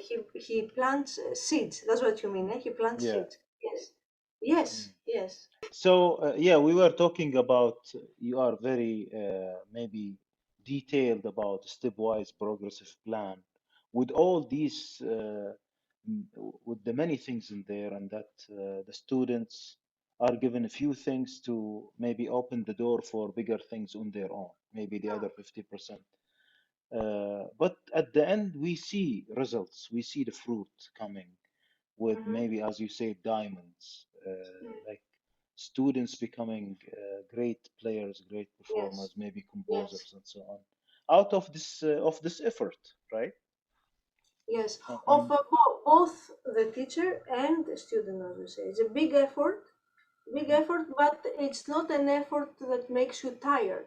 It's an mm, effort that gives you energy. It's a very rewarding procedure. mhm, Yes, but you have to be focused, really focused. When you study music, you have to, this has to be there for you and nothing else. You're there. mm, You have to be there in the moment. Be there and you will learn a lot. mhm. If you are just scattered, I think with anything, right? Not just with Yeah. music. When you want to learn something, kids, children, Mm, that's why they learn things so fast. When they are there with their toy, the toy is the whole world. No matter what's happening around, they are so focused on their toy, and that's how they learn so many things so fast. I think that we can learn a lot of things from how children learn. mm, I am always fascinated to see how children learn. mm, They're very focused, although they look crazy, and when they mm. want to learn something, they doesn't matter. The whole world is nothing for them. Their whole world is their toy or the thing they want to learn. That's Yeah. how we should work. Mhm. Yeah, interesting. And what you described, Kelly, is a repertoire focused. So we bring everything from pieces, from the repertoire itself, right? Yes, And yes. from there, we get everything we want to have. That's how I do it. There are many different ways, right? Now I'm just talking about the way I find that I have good results with. Mm, I really think that the repertoire itself can help you with your technique, with your aesthetics, with your mhm, expression. It all comes from the repertoire itself, I think. mhm. Yeah, Um, if I want to teach somebody the lyra, yeah. I can take only one piece and teach them. In one piece, I can find all the elements I need to. Oh, wow. So let's say maybe I'm exaggerating, but really, if I take one Cretan sirto, Mm, I can I can try. If I try a little bit, I can find almost all the embellishment techniques that I need to show in one phrase, in one certo, one whole certo. mm, If you focus, you see. I mean, what is it? It's movement of fingers. The instrument and the fingers are not music. The instrument yeah. is a piece of wood with strings, metal and wood, and these are just fingers. Mm, So, okay, the technique, I mean, how to move your fingers, you will eventually do it. If you practice, you will do it. Okay, mm, up, down, left, right. This is not music. mhm, This is just the tools. This is the mhm. tools through which we will gradually and hopefully play music, play this magic, this phenomenon, let's call it a physical phenomenon, which is Yeah. called music. But this is nothing. Yes, so okay, practice, fingers move, and this machine will produce sound. The thing is how the sound becomes music. Yeah. And here So comes the difference. Yeah. yes, so yes, the repertoire, just to go back to the repertoire for me is a great tool, is a great tool. And it's, I think, more fun than exercises. So I do teach exercises and I do them myself as well very often. I do exercises, just fragments that I repeat and repeat. But through the repertoire, uh, because it's more fun, to play a piece for a student rather than go with exercise for 6 months. um, we can very easily find a lot of material that can help your technique, your Mm. aesthetics, dynamics, many, many different things of finally create a technique with which you can gradually play music. Yeah. Kelly, what about the other tools? For example, do you teach your students memorization? Do you teach them the way they interpret music, the way they understand it during these sessions, or how is it happening? Memorization. I don't use score, so I try to teach them by memorization. Again, for memorization, the best thing is a repetition. Okay. A lot of repetition. Yes, Mm. it just stays with you. So in the workshops when I teach a big group of people, because some read and some don't read, Mhm. I always choose to play without scores because I myself also cannot read very well. I now I can read a little bit, but not very well. So I could not lead a group of people by score because most of the ones that read better than me. So I will not be able to follow them, and that would be a problem. Yeah. So I teach by memorization, which means repetition, and I think that memorization is a muscle which you have to exercise. So if you do this very often, if you try to memorize the pieces you're learning and not read them all the time from the score, then your ability to memorize becomes stronger and stronger.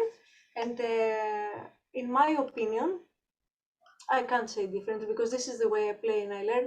In my opinion, it's a bigger pleasure than learning from the score. The score was never meant to be a tool for learning music. The score is just like notation, just notes. You take notes of a Mm. skeleton of the melody Mm. just to remind you what the melody goes like. But Mhm. then all the embellishment and all the expression is not written in there. Mhm. So people relying too much on the score I think it can be problematic for students relying too much on the score. Mhm. Very often in seminars in Labyrinth, there are teachers who teach a tradition, they teach a genre which can only be taught by score. For example, classical Ottoman music. How many semis can you memorize? 10, 20, 30? After the 30th or 40th, depending on your capacity of memorization, then you start to forget to mix them up. If the makam is similar, maybe you play the hane of another semi and you mix it. It's, of course, how many Yeah. can you? So this music is mostly taught by score, and I can fully understand that. It's Mm. of course it's a great tool for them, Mm. but sometimes when I go in these classes, I feel a little bit sorry for the students because this great master came all the way from Turkey Mm. and he's there in front of you, and you are looking 6 hours a day, you're looking at the score. You know, I think this Yeah. is a pity. Wow. Maybe I don't know. If other people hear that, they will say that I'm wrong. But if I had the opportunity to be with a teacher for 6 hours a day, I wouldn't take my eyes off of him or her. Yeah. Yes, I think they miss a lot this way. But Mhm. maybe they gain a lot which I can't understand, of course. Maybe they have a Yeah. different way of listening. The procedure of playing music through score is something which I have not experienced and I don't know what it is like. Because I'm on a very low level of reading score, for me it's only a problem. It's a problem. It takes my brain away from music. Yeah, but But you have seen other masters, Rose and other masters. Do you think playing from score is the same feeling and the same expression, the same dynamics, if you have memorized it very well? Let's be frank, I Uh, mean. to me, no. Even Rose that reads so well, he chooses to perform mostly a repertoire that he knows by heart. He doesn't like Mm, to perform with score. mm, Um, but when you're on a high level, when you're a musician of a high level and you read score very well, I mean, I've seen musicians that read the prima vista, as we say, mm, uh, that they read it and they even know what the next bar is without reading it. They read they see it like a picture. So yes, I cannot have an opinion on that because I don't have this experience. yeah, And there are some musicians that you can't tell the difference if they play by heart or they play by mm, score. Definitely not. But now I'm yeah, talking mostly about students. I feel sorry for the students that rely too much on the score while they have a teacher in front of them that can give them and is open to give them so much more. I mhm, think as a student, you have to keep a balance. mhm, You have to try to keep a balance between memorization and score.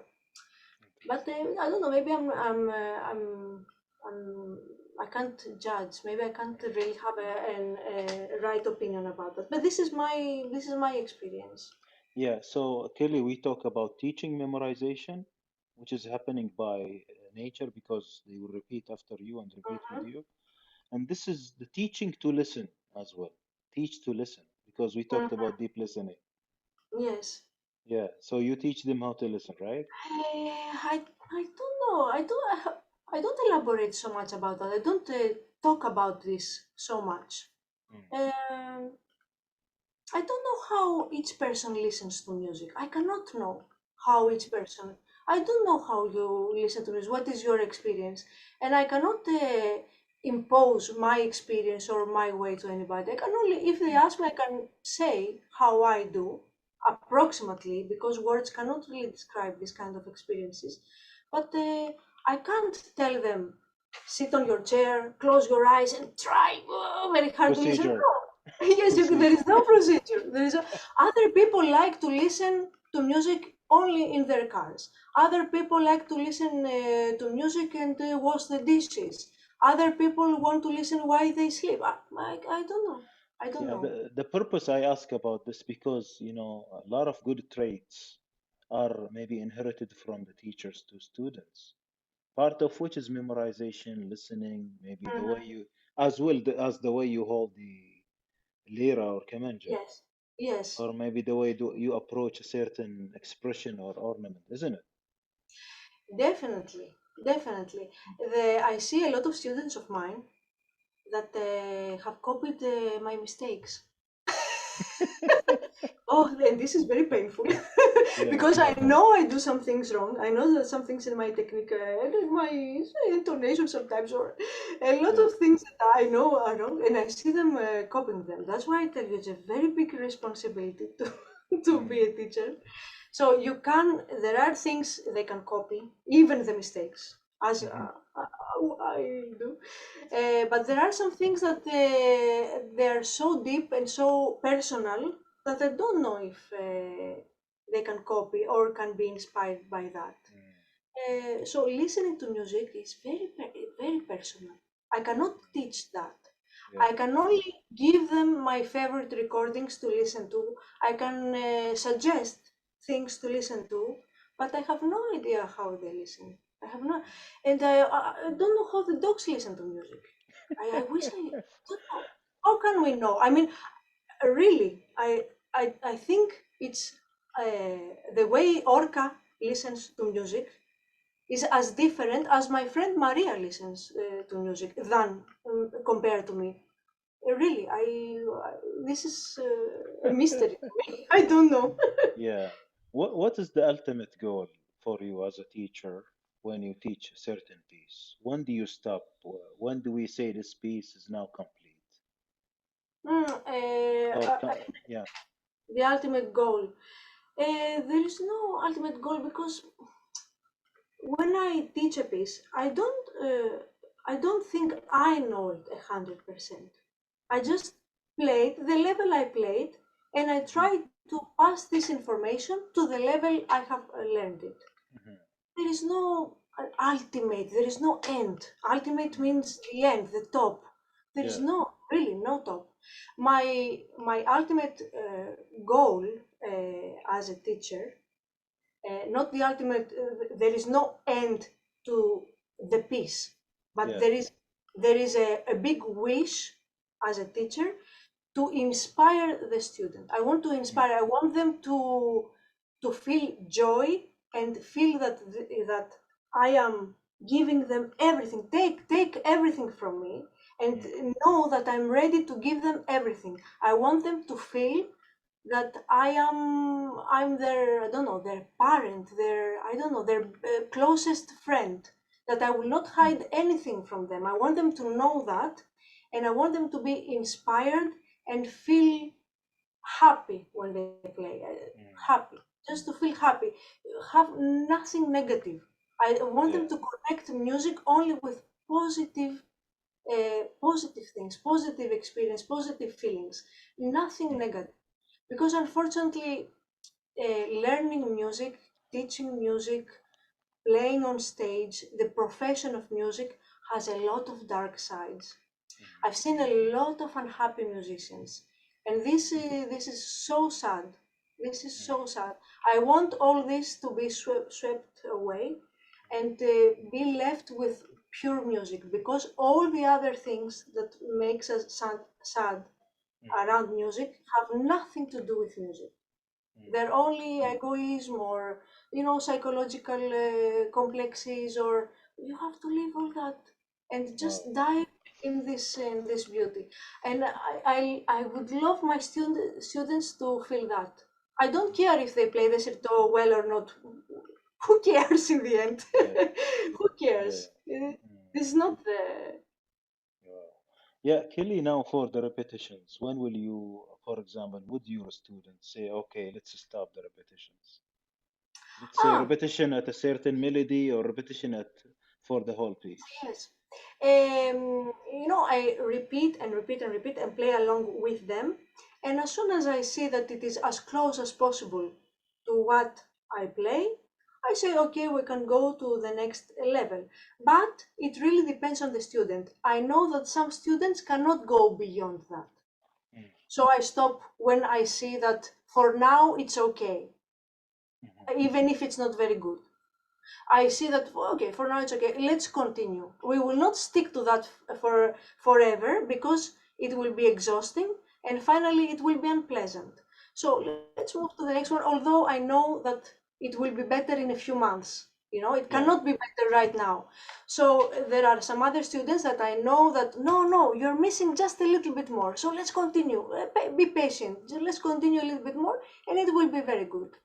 But Mm, when I see that it's not progressing, it's only getting worse if you repeat mm, too much, I stop. So it mm. depends on the student. But me, I can go on forever. Really, I'm a Yeah. monster of repetition. But will you stop if you see yourself doing it, for example, automatically, subconsciously, or No, actually, when you do it automatically and subconsciously, it's a mm, very good level.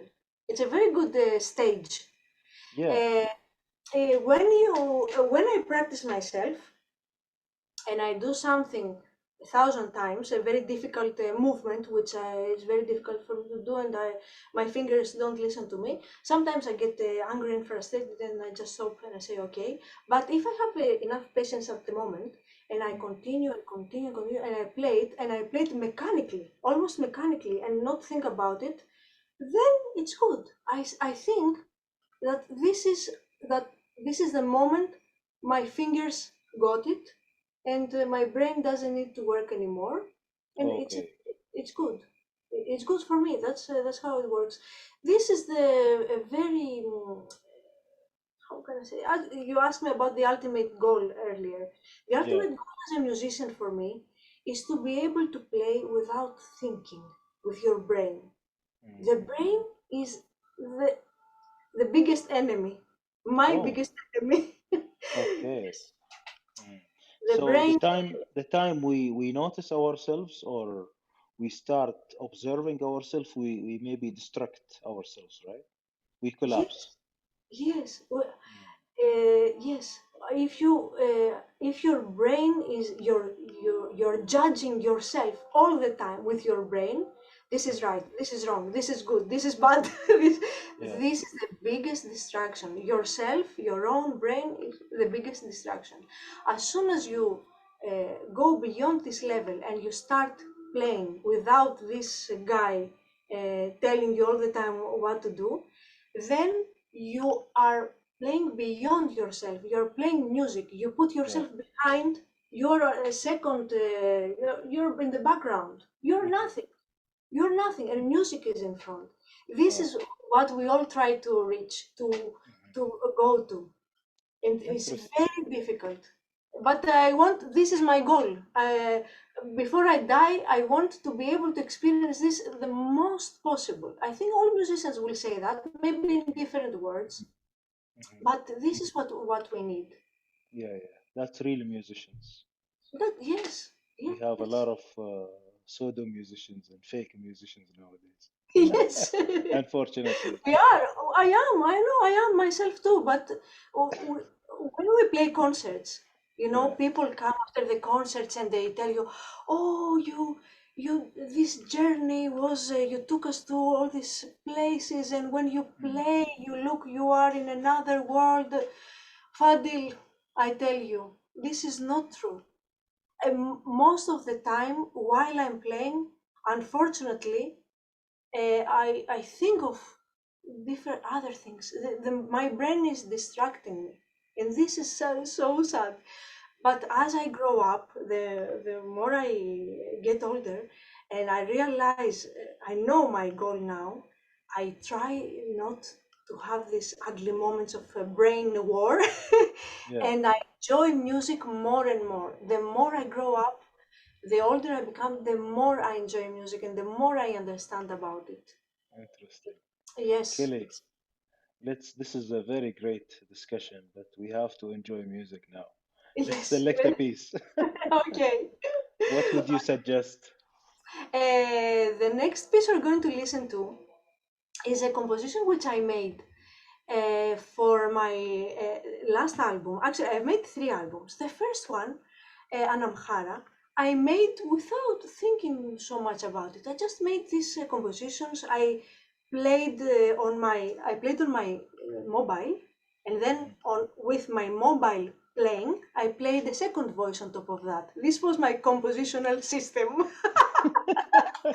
Anyway, so I came up with these beautiful melodies. I loved them so much, and I added other lyras. I had a fantastic percussionist, Zohar Fresco, playing on it, and it was very easy for me. It came out very easily. Second CD, I was more strict with myself, and I made more complicated orchestrations.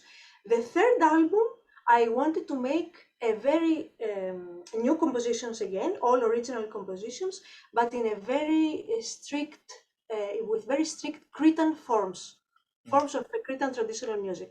So this album is all original, but with Cretan singers and only lira and lauto, as it would be on a traditional setting. Yeah, And it was a big challenge for me to try to create new music on such a strict pattern. This piece, which we're going to listen to, is a risitico, is one form of Cretan music, a risitico which I composed. Um, it's a slow song. I also wrote the lyrics for this song. The singer is Yorgos Manolakis, and it's Risitica, the traditional Risitica, are usually very dark, slow melodies, and the text is usually very interesting. The text is usually about death, the underworld, mm, monsters, mm, very, very different than any other kinds of lyrics in Cretan music. mhm. So, yes, Yorgos Manolakis sings on it, and I added some extra layers with melody. Anyway, let's listen to it. Yeah, what's the name of this piece, Kelly? The name of this piece is Pemu the Draw. And the story of this piece, the text, Mhm, it says, somebody is asking a tree, tell mhm, me, tree, mm, aren't you jealous of all these birds that come and rest on your branches, that they have the opportunity to travel and go to other places? Aren't you jealous of the travelers that come and rest under your shade? Because you cannot move. You are mhm, there, uh, uh, rooted. You have roots which are chains. There, you are imprisoned in mhm, yourself with mhm, your roots. And of course, this is an allegory for me, exactly for what music is for me. If you see your roots as chains and you cannot go further, you must be jealous of all this world that is around you and you cannot see. And mhm. this is the Interesting. piece. And in the end, yeah, the person asks the tree, you see the birds, they're coming on your branches, and they sing and they say stories of all this beautiful world they have seen, and you listen to all these stories. Aren't you sad, chained on your roots? And Mhm, then they leave, and you're left alone on your roots. mhm. That's it. Is there an answer from the tree? I had answers from various different people. A lot Mm. agreed and a lot disagreed. And I Ah, understand that because they thought it was a disgraceful, how do you say? It was something bad to say about the roots. mm, A lot of people respect their roots. mm, But with my words, I do respect the roots. I think it's the beginning, it's the start from which you can get the food, you can get the food from the roots and create branches with beautiful blossoming flowers. mm, But if your roots are there, rotten, and you do not give them food, then the tree will die. So many people disagreed with this idea of uh, thinking about the roots as something negative. And I mm. agree with this opinion as well. I do agree. Yeah, The roots have to be healthy for the tree to be healthy. yeah, interesting. So Yes, let's listen to it really. This is yes, interesting. Yeah. yes.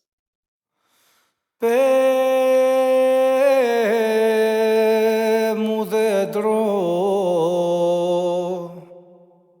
τσίριζε σου και πώς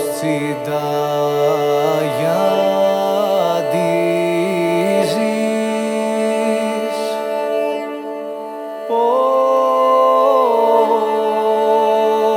δε ζηλεύεις βγει στο πουλιό και το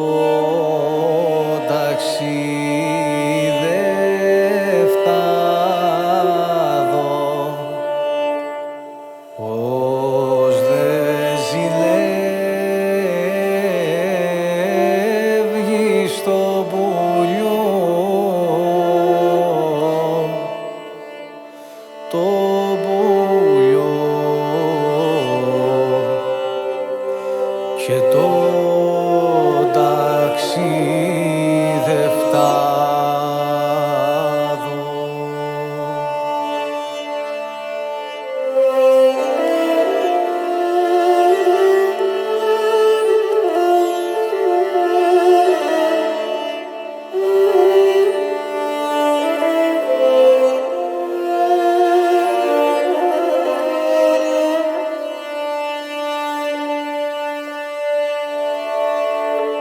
Που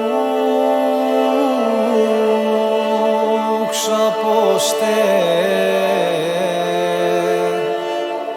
νουν στα κλαδιά και στο δροσάσκιανο σου και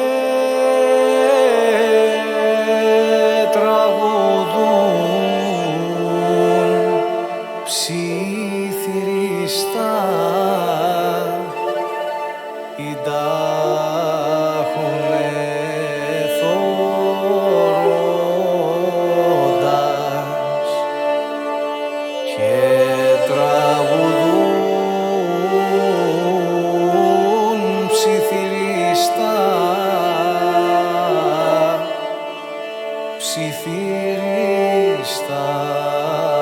ηντάχουνε θωρώντας.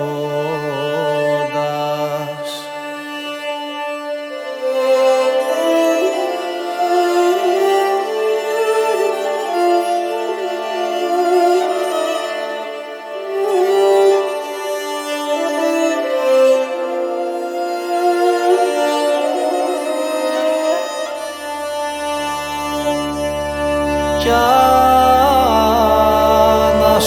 αναστορούν κι αναπολούν τσίλιους και τα φεγγάρια κι ύστερα φεύγουνε μακριά σ' όμορφους τόπους ξένους.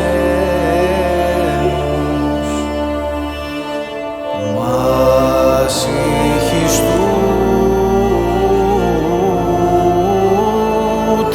τα δεσμά, τα δεσμά στο χώμα φυτεμένα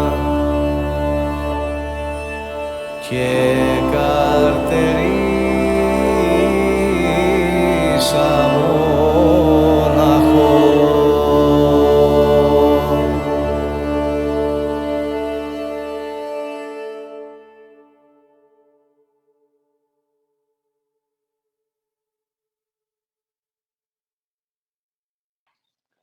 So, Kelly, uh, a lot of things in music goes to practice. Yes. Practice with others, practice alone. What's practice to you?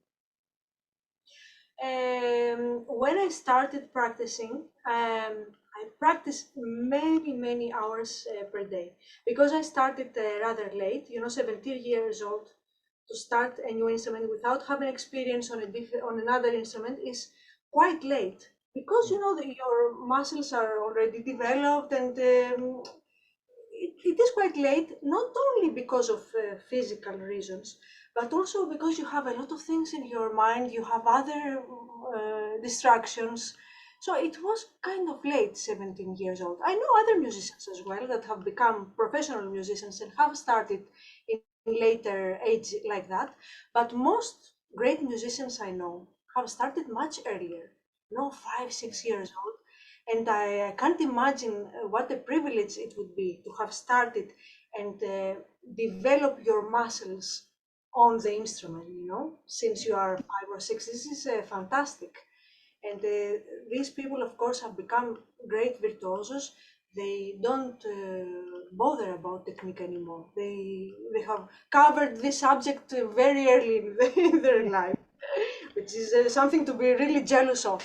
So Yeah. when I started 17 years old, I had to cover, I had to compensate for all this Makeup. time that I had lost, make up, yes, for this time that I have lost.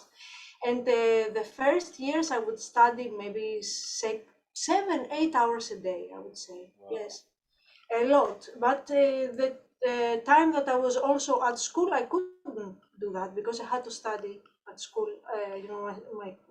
my lessons, and I also studied dance at the same time. And I also went to the professional dance school. I went to Ralumanu dance school for 3 years, so I didn't have so much time. And I studied a lot, uh, really 8 hours a day with no exaggeration, sometimes even more, from I would say 21 years old until 30. I practiced very much, a lot. I didn't know what I was doing. I was just playing a lot. I didn't Mm. really have a system of practicing. And then gradually, I started to limit these hours and make more constructive practice. Because Okay. practicing a lot, practicing for long hours, doesn't mean you're practicing constructively. This is what I realized later. Mm, But I was a maniac in the beginning. I wanted to do everything as soon as possible because I was so not stressed, eager to yeah. do everything, to make it work, Mm, you know. mm, But I realized after a decade, mm, I realized that I can do this more constructively if I focus to some things in a more clever way, let's say. mhm. And So in the beginning, I didn't do exercises. Ross didn't give me many exercises. He taught me repertoire. He didn't give me many. I extracted exercises from tunes, and I mm, did that a little bit. And then I practiced. I repeated and repeated and repeated phrases um, of the pieces that Ross was teaching me, pieces that other students were teaching me, other teachers were showing me, a lot of recordings, everything I could find, and I liked any tune that I liked. I tried to reproduce on my lyra. And of course, there was a turning point for me when I got my first lyra with sympathetic strings. mhm, Because until, what was it? I don't remember. I think until 99 or mm, 98, I still had the lyra with three strings, the traditional one. And then I got the lyra with sympathetic strings, and it was another level for me. It was a step where I mm, discovered this new sound and mm. tune the sympathetic strings and have this natural reverb, and also change my technique a little bit because the instrument is a little bit different. So this was Yeah. a turning point, and I practiced a lot on that. Mm, When I practiced long hours, I didn't go 8 hours in a row, of course. I would practice, 2 hours in the morning, have a break, another 2, 3 hours, have a break, another 2, 3 hours. And now unfortunately, I don't do that unless sometimes I get obsessed with something, maybe with a new composition or with a very difficult piece, and then the hours pass and I'm not counting. I'm not, mm. I don't look at the watch. Just Yeah. the end, it's night and I'm still practicing and I don't even realize. But this Mhm, is not so common anymore. Unfortunately, I cannot do this so easily anymore. I mm, get a little bit tired. Fortunately, I never had any tendonitis or problems with my fingers or my shoulders. Fortunately, not. But I cannot focus so much for longer than 2 hours in a row or something. I have to stop. And mhm. Rose says it's good to stop every 40 minutes and stretch a little bit and then play again and stretch. Yeah. When I prepare for a concert and I have to learn new repertoire, or I have to develop a new improvisation, or I have to develop there is a different orchestration, and I have big motivation to practice, and then I practice more. So now my motivation is performing material, Mm, but the Corona time, COVID mhm. time, the lockdowns, this was paradise for me because there was no performance motivation. And I remembered and I went back to the time when I practiced for no reason. This is the best. Okay. Practice for no reason. Wow. Yes, Corona time we practiced a lot. I was in this Yeah. room many hours and I practiced, and we didn't know when and if we will perform again, especially the first few months. I went back to a lot of Cretan material and I practiced a lot of Cretan dances. I saw a lot of new videos, old videos, but videos I had not seen of old masters. I practiced mostly Cretan music, and I also tried to finally learn how to read and write. And Mhm. I practiced a little bit on an application to read and write to use it as a tool, which I'm using sometimes now on a one-on-one basis teaching. On Mhm. For some students, it can work. So What this is is that app? What was that app? I mean, Orota program, finale Ah, program. Yes, okay, yes, okay, yes. okay. So, Kelly, what is the constructive practice? What is the Yes, components? What are the components of this kind of practice? practice? Constructive practice for me right now, I mean, for some years, is to practice creating a, a full sound. For me, the quality of sound is much more important than virtuosity, bow techniques, fast or difficult, or you. I want to practice creating the best I can of the quality of my sound. Mhm. And in I will try to make a comparison again. When we take a photograph and there Mhm. are 10 people in the photo, we say, look at her, she's so photogenic. You know, Mm. one person looks very good on pictures. We say they are photogenic. Mm. There are musicians that are sound photogenic. So Okay. you listen, yes, you know what I mean. You listen, Sonogenic. sonogenic. Yes, thank you, thank you. They're Yeah. sonogenic. They play one drone, and all you listen in the orchestra is them, him, her. Mm. I want to be able to create a sound that is projecting. I want to pass my message. Listen, message is not the right word. I want to give you my my heart, Mm. and Yeah. this you do with a good quality of sound. You don't need to be crazy, fast, or difficult. Or of course we do all this. It's fun. I mean, I like also Mm. this. It's fun to practice all this. It's fun to play difficult pieces, fast pieces, because very often fast pieces, when they are when we have a groove which is repetitive, like in Cretan music, this can be very deep experience for the listener and the player.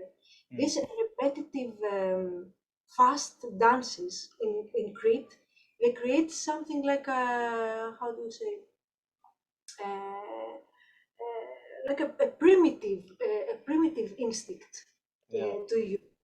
Mm. They wake up something very deep. So Mm. of course I like all these difficult Cretan pedesali, malevisioti, or from other tradition difficult pieces. But the thing is to play all this with a good quality of sound. So when I practice, there are some exercises that I do, which is just play one note, very long note, with your bow, Yeah. and try to have the same volume and not change the volume. Try to have your bow creating the same amount of volume all through the bow. Yeah. This is the most difficult and exhausting exercise. And then go the other way, go to the left and to the right, producing the quality you want all through this one bow. Mhm. So slowly, I'm going to more minimal Mm. exercise techniques, Yeah. but I always have to go back to uh, technique of fingering, bowing. I always have to go back to that because if you don't do this, your fingers forget, and because this is all muscles, and we need technique to be able to play, perform, and So essentially, you need to go to the basics, but with the objective of sound production. exactly go back to Yeah. the basics. Yes. Mhm. Very often, some students ask me, "Shall I come to your seminar? What is the level of Mm. this seminar?" See, and they are good. They are higher level students. Don't worry, come. I mean, come. Whatever the level is for you, if you since you are already on a good level, you should be happier if the level is of the seminar is low, because you will go back to things that are very important. They never stop to be important. Yeah. I see Ross, he's 70 years old today, and he Mm. practices very basic things. So if I see this from Ross, I'm inspired and I understand a lot that Mm. I will always go back to exercises like this. Mhm. Also, I like very much to practice with Ross. I like very much to practice when we have to prepare a concert, to practice just the two of us, to Mm. play the repertoire that we're going to play together, because this kind of practice, just the two of us without audience, um, helps me understand the dynamics, the level, how strong I have to play this phrase, how the two lyras will interweave better, what is the line I need to play to complement the first voice. When I take the first voice, how the other melody will. So these are things I like to practice a lot. Mhm. And I also practice these things that I'm talking about right now. I practice them also on my own with recording. So I put the recording of a piece without Ross. I mean, I don't need to Mhm. tire him all the time and ask him Yeah, to put it together. So I put and I try to find new lines to complement the other voices or different ornamentation. These things I like very much yeah, to focus on now. interesting. And you mentioned repetition. You are the king of repetition. Yes. I'm sure this is an essential part of the practice, isn't it? And Yes. the other part is what you have seen so far with the exposure of the many musicians you have met. Did Yes. you inherit or maybe adapt or invented few things that come in your practice today, till today? What I'm very inspired when I see musicians on stage or in class, I'm very inspired by their body language. I'm Mm, very inspired by that. I don't try to copy it, but I observe it. mhm, For example, I was really enchanted mm, when I saw Balakes Sissoko for the first time. Balakes Sissoko is a musician from Mali that mm, plays kora. mm, So the first time I saw him, he held his kora. He played this beautiful music, which is like water, like a river. mm, He played his music, and he had his head up like drinking this water. The mm, way he was standing while he was playing was so connected to the music he was playing that was very inspiring. mm. So, of course, I wouldn't copy that. I wouldn't try to play lyra like that. But I saw Mm, how much your body uh, can help you enjoy this music. I tend, when I see videos or photos of myself, I tend to look down. I cannot look around. It's very distracting for me. mm. So my body language is mostly to look down either on the instrument or just looking down on my feet on the ground. I don't know. I try not to think basically. That's the center of gravity, Yes, maybe. maybe. Yes. So from other musicians, I look a lot. I observe a lot their behavior on stage. If they are showing off or not, if they are humble, or how they behave with the other musicians, how they interact with the other musicians. Mhm, Some of them are very communicative, very mm, interactive. Some of them no, they're very, and I like mm, to observe that, to see mm. how they how they are physically on Yeah, stage. It's very interesting for me. I don't know. yeah, interesting. Kelly, I'm really enjoying this discussion. If you allow me for a few questions. Yes. Yeah, the last part maybe of this discussion of practice is the routine. For example, if we take violin for Western musician, Mm-hmm. they would have some part of their routine as warm-ups, scales, particular ornaments needed for this concerto or that this piece or that piece. There is maybe a certain order in the Mm-hmm. practice. For us in this kind of modal Yeah. music or Cretan lyra, what do we do? Yes, it's very difficult to answer this question. I Mm, don't have a specific routine. I go from times to times to routines. For example, I can follow a routine for a month or maybe only for a week, but then I forget about it. And depending on what I have to do in the next few days, my routine changes. I used to be much more consistent and more disciplined and strict with myself in the beginning. What I did was exercises, then I would go back to a couple of the pieces which I learned last week and play them again and again. But now it's I realize how huge and what a chaos is all these things that we learn, and so many things that I want to learn, and so many things that I have learned, and I don't know. Sometimes I really don't know where to start from.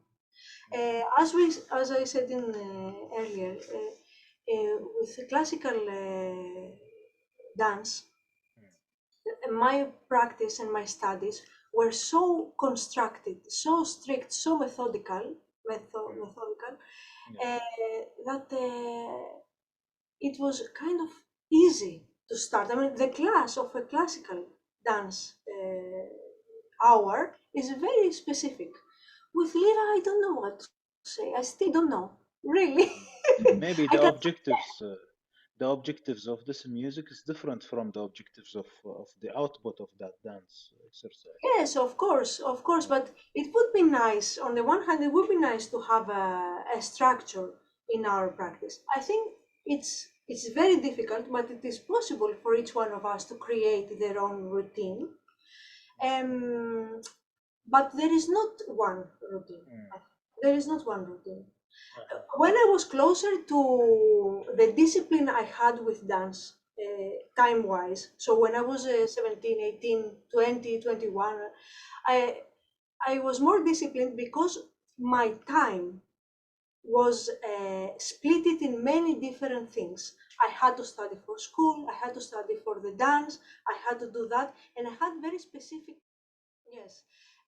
Very often with French musicians, we talk about the fact that in classical music, as you mentioned, they have a very specific routine. Their education is very constructed and very disciplined, and they know how to start, depending on their level, they know how to start their daily practice. They know which exercises they need to do. They have the etude, depending on the instrument that they play, not necessarily the violin, any instrument. They have a very constructed and organized way to practice. For us, it's more difficult. It really depends on which music you are practicing, what kind of music you are practicing. If, for example, you're practicing and you're very interested in makam, then maybe the beginning of your practice could be playing seirs. Like if you are, for example, practicing usak this week or this month or this year, because a makam can take a year to. If you're focusing on one makam or this makam and its branches, maybe you want to start playing some seirs, which are compositions like etudes actually, like Yeah. in classical music, or you want to play a couple of semis or pesrevs, or maybe 10 of them to see what is happening with this makam, how it interacts with others, and see the structure of the makam. If you practice Cretan music, then it's something completely different. You might start your routine with something, I don't know, with bowing, only with maybe with a couple of Cretan contilles, maybe with trills. So it really, I don't think there is a specific system. And Mhm. for people like me, that of course, as we said, I focused on Cretan music, but I have also practiced and studied not so deeply as I clarified from the beginning other genres. It's a little bit difficult for me to know what exactly to start practicing. So the stimulation, I get stimulation of what to practice every day from what interests me at the given time.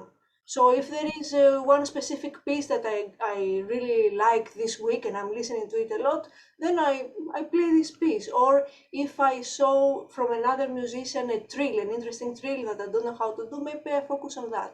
Unfortunately, I can't say I am now so organized with my practice routine. Um, I think everybody can find their own way to practice. One little advice that Ross has given me for generally for people that want to practice long hours and want to improve their technique, or not only their musicality, their knowledge on some theoretical subjects. A good thing is to start practicing in the morning, a couple of hours, let's say, Mhm, stop, and then a couple of hours in the afternoon, and then a couple of hours in the evening. This is already 6 hours of practice. If you mhm, try to squeeze all this in one long practice, this can be tiring and not so constructive. But if you do, maybe in the beginning you do 1 hour in the morning, 1 hour in the afternoon, 1 hour in the evening, already you have 3 hours, and this is nothing. 1 hour is nothing. mhm, For me, really, 1 hour is really passes very fast if you do oh, something that you really like. So then you can add another half hour for every session. 1 hour and a half, 1 hour and a half, 1 hour and a half. Suddenly you have 4.5 hours, and mhm. this is a nice way to. I used to do that. I used to do that, and it really worked. Really worked. Interesting. Kelly, you mentioned that you give your students some exercises. Yes, I do. Yeah. So, for how long shall they practice these exercises? For 1 week or until they reach the goal of the exercise? Shall they Uh, continue having some exercises forever? What is it like? These exercises start from a easier level for simple things that I give them in the beginning. As soon as they get this, they get a more difficult one and a more difficult one. But it's always good to go back to the beginning exercises, no matter what your level is. Mhm, Really, really important, really important. And sometimes I see some drills which I do every day, mhm, and I take them for I take them for granted that I know them. Yes, I know how it's done, but then I try to magnify and go closer and see what exactly I do, because a student asked me and I need to put it into little pieces and explain it. And I see that this little trail, this little piece of sand from the desert is a whole world. And if you magnify it and you break it into pieces, this little thing can be the beginning of an exercise as well. mhm, And it really doesn't matter if me or the student have reached a good level of technique. We need to go back to that and analyze it, because then your sound, when you play this drill, will be clearer. It will be more precise and clearer. It's nice to have clear and crispy trills, because trills, when we start making trills, we get very excited, mhm, oh, I can do that, I can do, it sounds very, suddenly the melody sounds embellished and more interesting. But if you put too many, or you don't know exactly what you're doing, in what exactly rhythm you're doing the trill, then the result is opposite. The sound is messy rather than clearer and nicer. This is a trap that a lot of people fall into in the beginning when they manage to make trills. We get very excited and we put too much, and then it's messy, because a trill, uh, the trills have their inner rhythm. So not every trill is the same. If a trill is, for example, la si la, la si la, la si la, la si la, it can be la si la, or la si la, la si la. So it's the same movement but in different rhythm, and you have to know exactly what kind of trill you need in this course of the phrase. It's a very, very interesting to go back to these little details every now and then to clear up your Interesting. sound. Yes, Interesting. Kelly, Cretan music is very well known for the artistic bowing. And yes, bowing is really said to be the soul of Kemenja or violin or whatever it is. of course, yes, Yeah. of So, and course. I know you are, I told you you are a master of this music.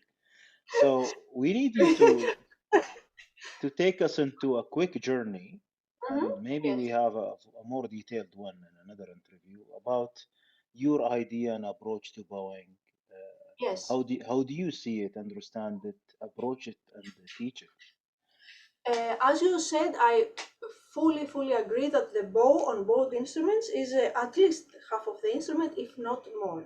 I know musicians, especially from older generations, that do not have very elaborate and very impressive technique on their left hand. Mhm, Not really. Sometimes also even a bit out of tune sometimes, or not many trills, not very difficult things that they do, or with the left hand. They're more simple. But with the right hand, they are so sure about the rhythm. Their bow is so groovy, and it makes you want to dance. That makes the sound finally much more interesting and much more full and powerful than a virtuoso left-hand, virtuoso left-hand crazy things. Of course, the idea is that you have good coordination with the left hand and the right hand. This is the idea. If you have a very good bow and your fingers are going on the wrong timing, then of course it's not good. But the bow, as you say, is the core, really the core of the bowed instrument is very, very important. To me, really more important than the left hand. And it's also makes the comparison of the bow being the wind that goes through the nail, through the instruments. It's the wind. It's what actually gives the breath to the instrument. Yes, the Cretan lyra is, as you said, played with a bow as many other lyras, as as many other bowed instruments, but the use of this of the bow is a little bit different on the lyra. First of all, the difference of the violin bow and a lyra or kemenche bow is very big. The violin bow is held like that. Okay, so it's held from over the instrument with I think the thumb opening the hair and separating it from the wood. Whereas on the Cretan lyra and on the Turkish kemenche and on many other instruments, gadulka and other lyras, and sarangi, other bowed instruments that are knee fiddles, that are held on the knee or between the knees, we hold the instrument this way. So we have these two fingers separating the hair from the wood.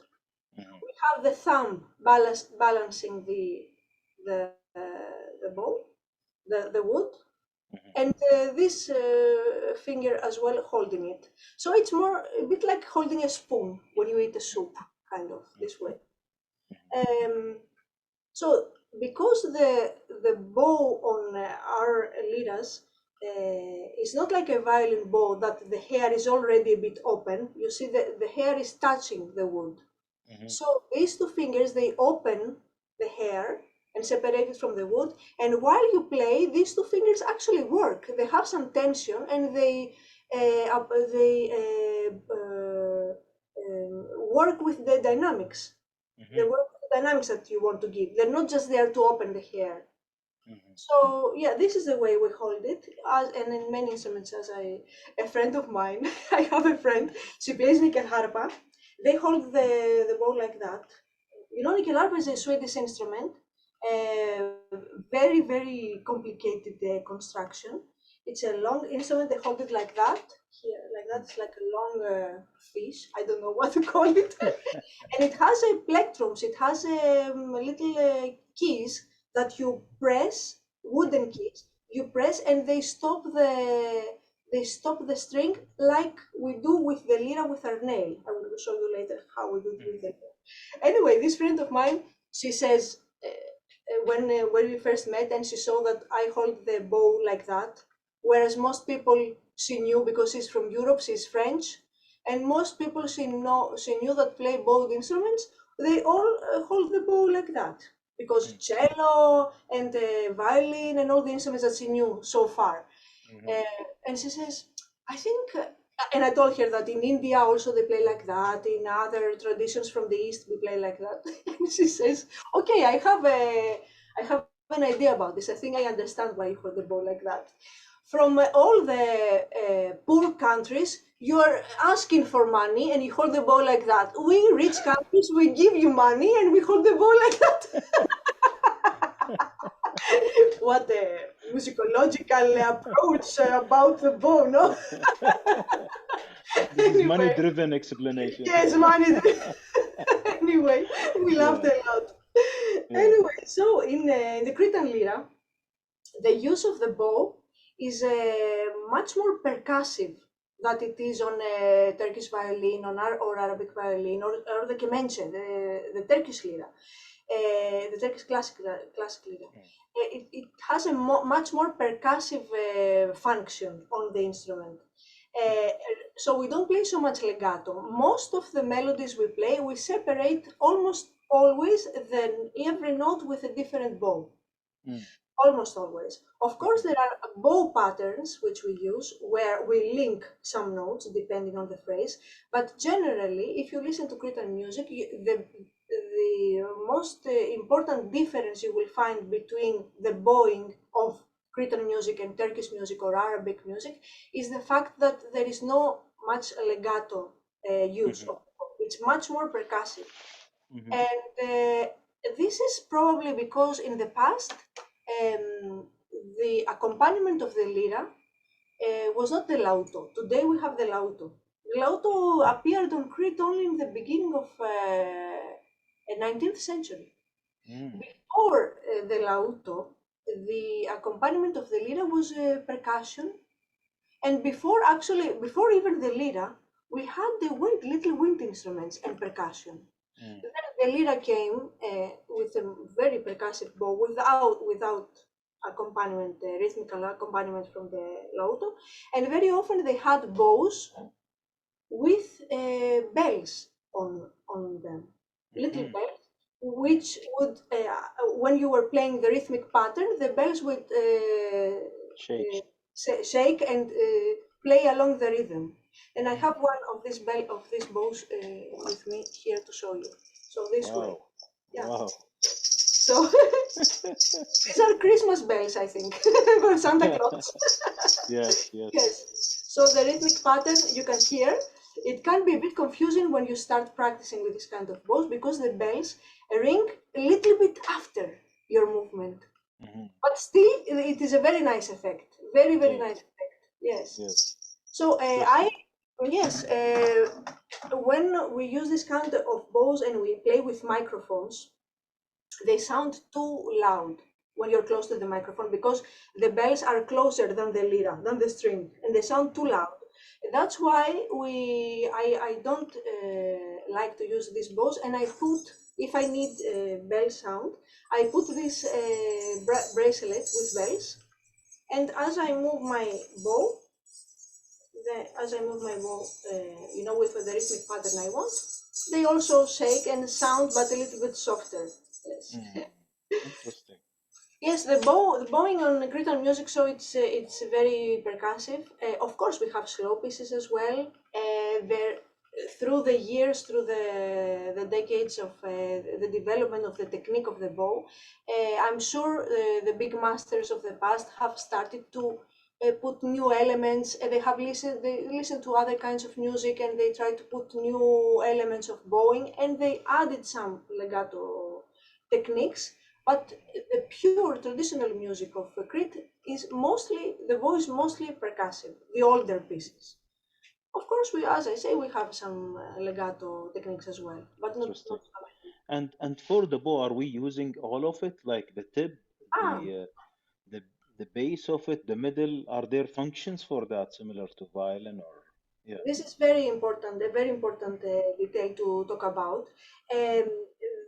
We try to use in the beginning, the teachers in those Cretan associations, all the kids in the Cretan associations, the teacher tells them to do, for example, an exercise, ta, ta, ta, ta, ta, ta, ta, ta, ta, ta, ta, ta, ta, this very simple bowing pattern. And he asks them to play all through the length of the bow, so that they get familiar with all the length of the bow. So slowly, as soon as you are familiar with what happens in each part of the bow, let's say it's separated in 3 parts, I would say. So this is we call it the nose of the bow, the end of the bow is the nose, this is the middle, and this is the bottom of the bow. Then you start to understand what kind of melodies and what kind of phrases, what kind of rhythms work better in which part. The faster parts, the faster passages, like fast scales that are fillings in between phrases. We always try to do them in the end, on the nose of the bow. We Mhm. say on the nose. This Yeah. means that we open our our hand more to the right and Mhm. we play tac tac tac tac tac, and always accenting to the left. Mhm. So the one is always accenting to the left. Ta ta ta ta ta. There are other slower pieces that we use the whole bow, and generally, I mean, the most of the time when you play the bow until here, I would say. Mhm. But very often you use on a very, you can have a very long stroke and use the whole the whole bow. This bow, or I don't know, maybe it's the position that we hold it. The most stable, the most safe, let's say, the most Mhm. tight part Mhm. to play on is here. Mhm. The less is here, and of course, less is here. It really depends on what you play. But for Yeah. sure, faster parts would you will play here.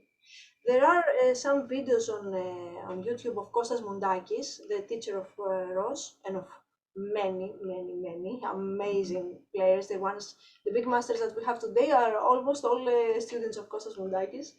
Mhm. Um, there are videos where he demonstrates unbelievable things with the bow. He plays one phrase with different bowings, with a whole bow, with only this little part of the bow, then only here. Mhm. It's a. I think he really knew what he was doing with his bow. Wow. Wow. Yes, yes, Yeah, interesting. So we are excited to see a demonstration in the yes. I will. Yes, Cretan I lyra. will. I will show you. Yes, I will show you what I mean. All this, which I try to describe with words. I will need to switch to a different microphone because Yes. the sound I hope will be better. So before I start, one very important detail about the bowing of Cretan lyra is the fact that the way first of all, this is a Cretan lyra, but it's a modified Cretan lyra. So there are already some differences, okay? Mhm. And there are differences in the technique as well. So the technique which I was taught by Ross is a mosaic of a lot of things. Of Mhm. course, as we said, I focused on the Cretan technique, but I have learned from Ross a lot of other different techniques, both for the bow, but also for the fingers. The way I hold the lyra is not the traditional way that people hold the Cretan lyra. The traditional way is on the knee, like that, Mhm. and other people hold it like that on the side, on the Mhm. cheek, as we say, cheek of the of the instrument, like that.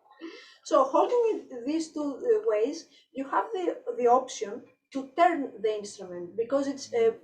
it has a little pivot spot here, or from where you can turn the instrument. This is common in many other instruments, in kemanches, in the Azeri kemanche, or many, the Yeah. Iranian.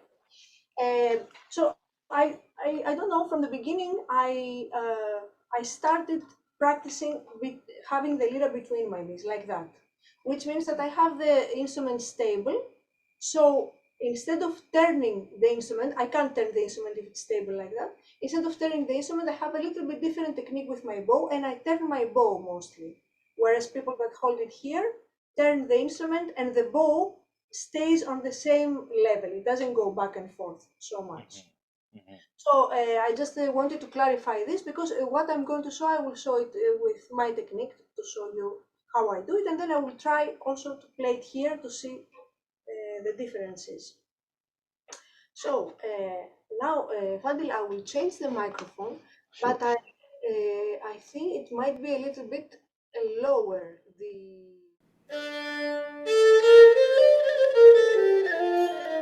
Okay.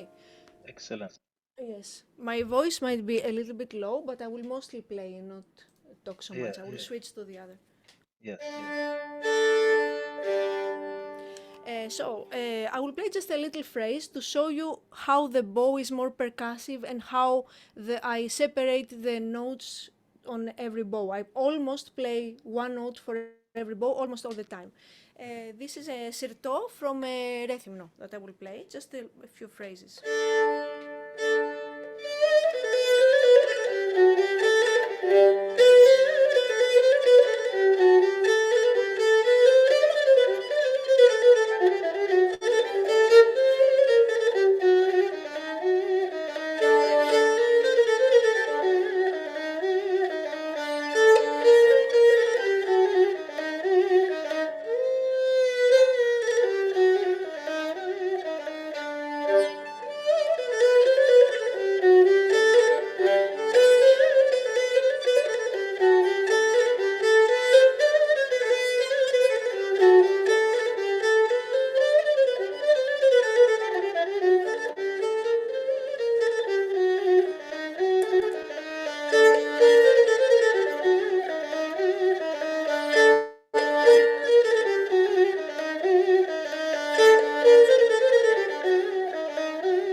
how this sounded.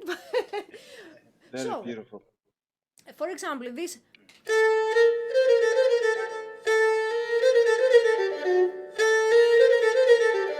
We would always play and not something like that. That's what I mean, that we don't do legato. All these rhythmic patterns are taka taka taka taka taka. They are very, very percussive.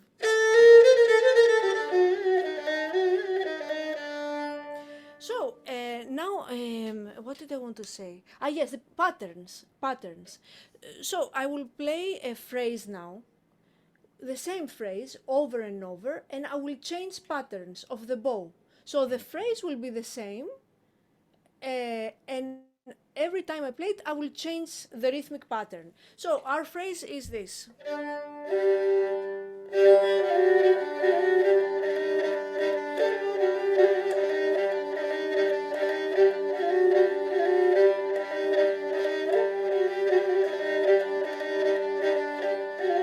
So I do. This is my bow.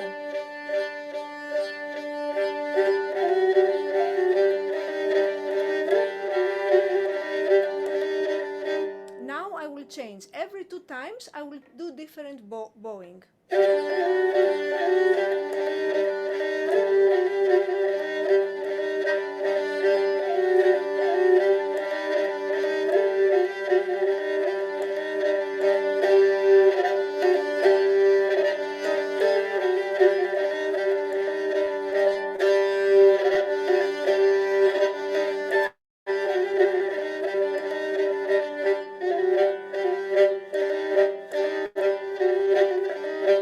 Other.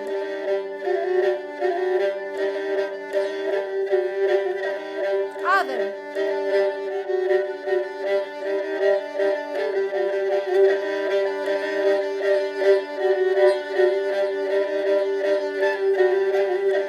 Other.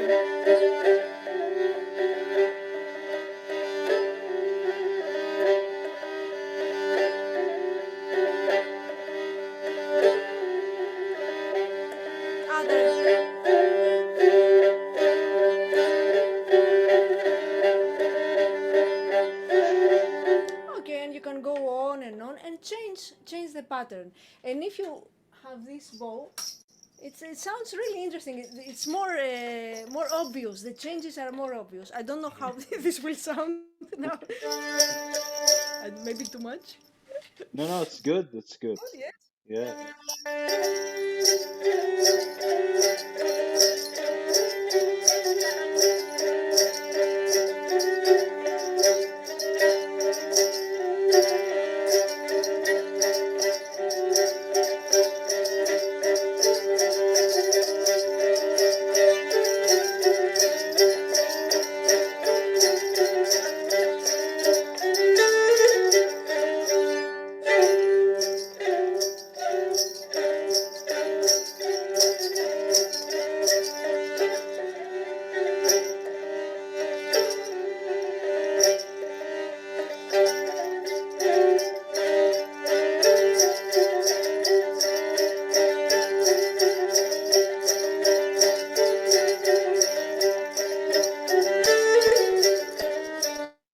I don't know how clear that was, but it shows you that with one phrase you can create a lot of different colors, a lot of different on this and the same rhythm. The rhythm is always the same. You just separate it differently, and it's a Yeah. lot of fun to play Yeah. one phrase in so many different ways. Yeah. Now this is repetition, guys. Remember Yes, repetition. yes, trance. Yes, Yeah. yes. And this tune which I played, it's a new tune, but it is in the style of very old, more primitive condiles I know.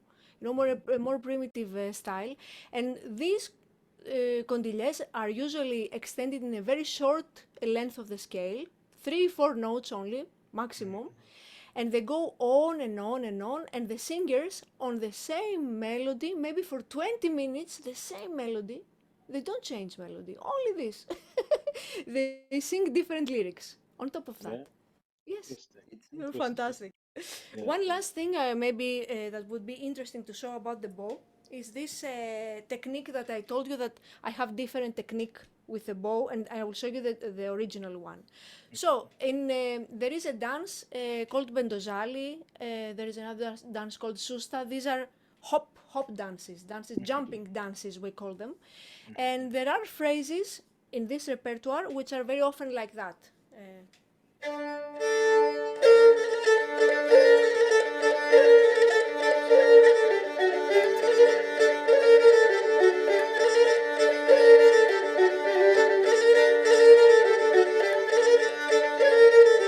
Okay, this kind. So I hold the lyra like that, and I change a little bit. If you see my bow, I change a little bit the. It's more back and forth. It goes back and forth a little bit. It's tilted, my bow. If I hold the lyra the traditional way, which I will try to do because I can't do it very well, I hold it here, and now I will try to turn the instrument instead and see the difference.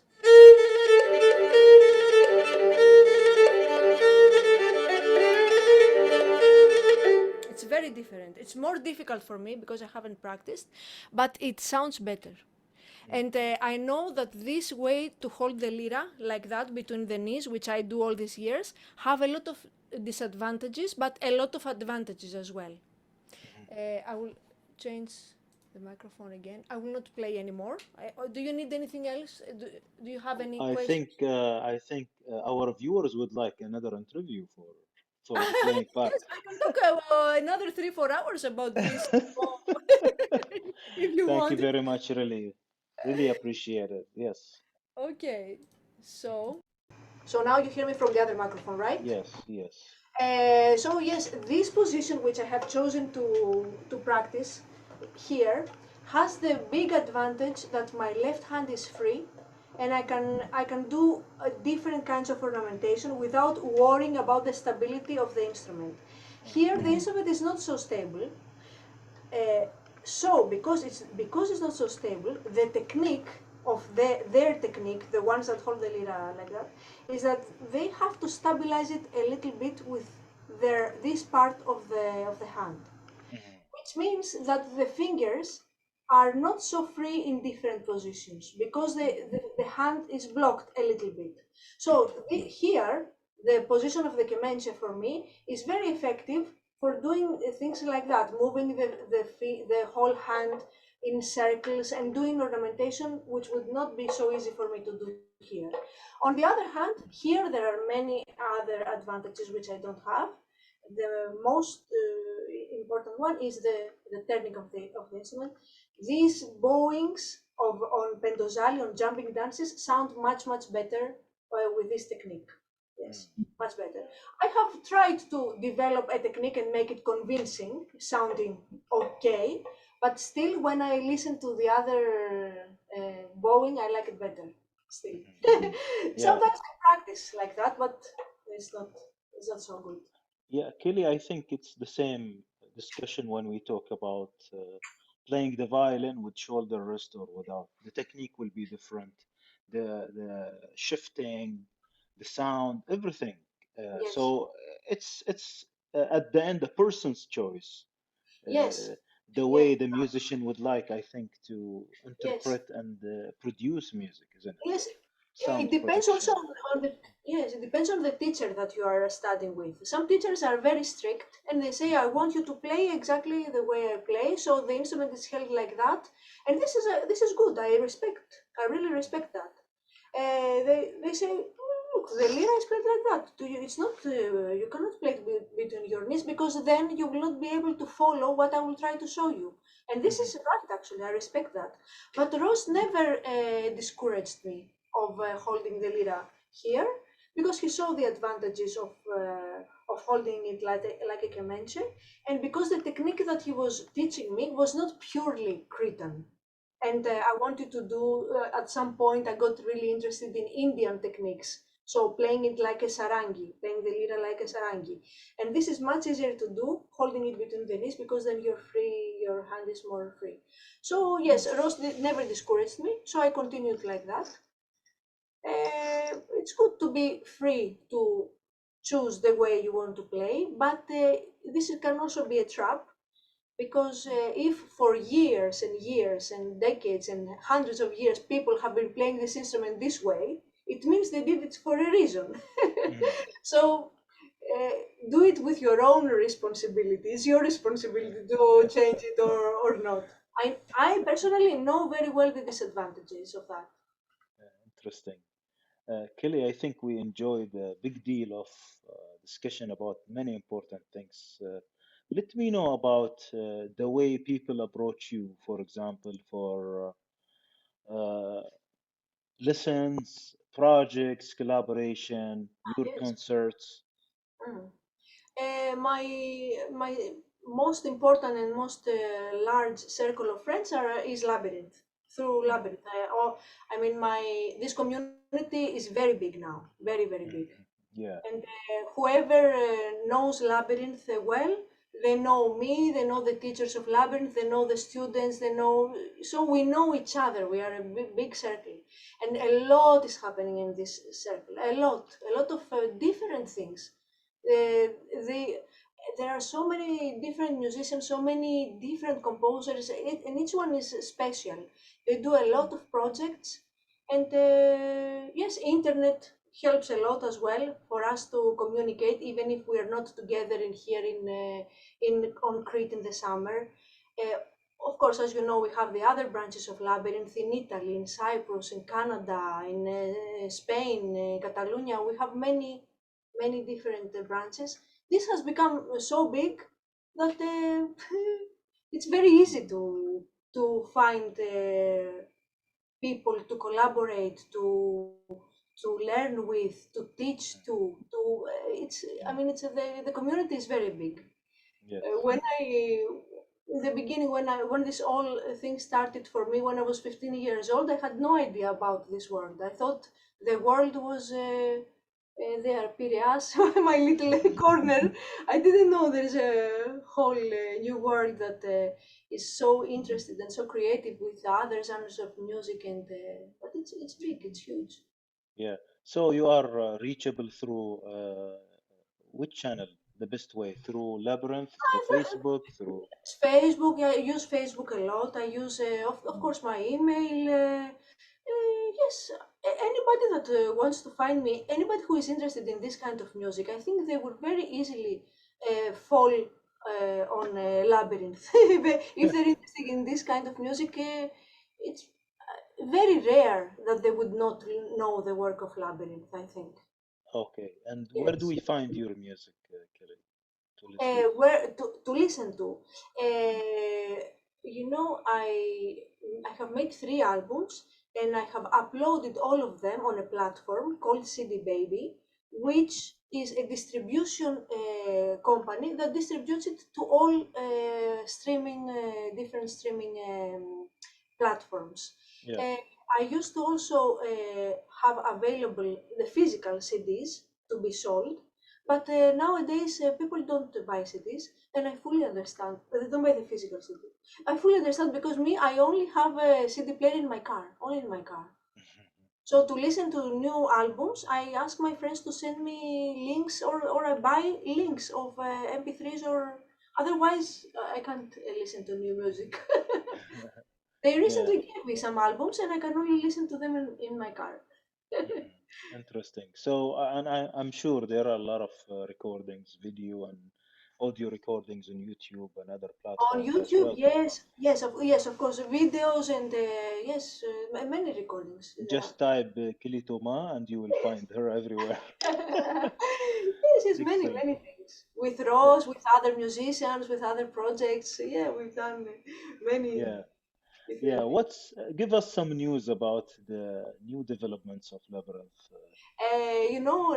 Now Labyrinth has a new building which is not ready yet, but we are waiting for news. Every month they say it's going to be ready next month, it's going to be ready next month. You know, it's a municipal building, and it all depends to a lot of bureaucracy, unfortunately. And although we were going to have it ready a couple of years ago, it's still going on. But we keep positive and we try to think positive, and I think that this summer it will be ready.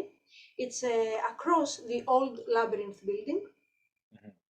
because the old labyrinth building, because of the earthquakes of 2021, has now a very big damage, and it's not functionable. It's not, unfortunately, we cannot use it.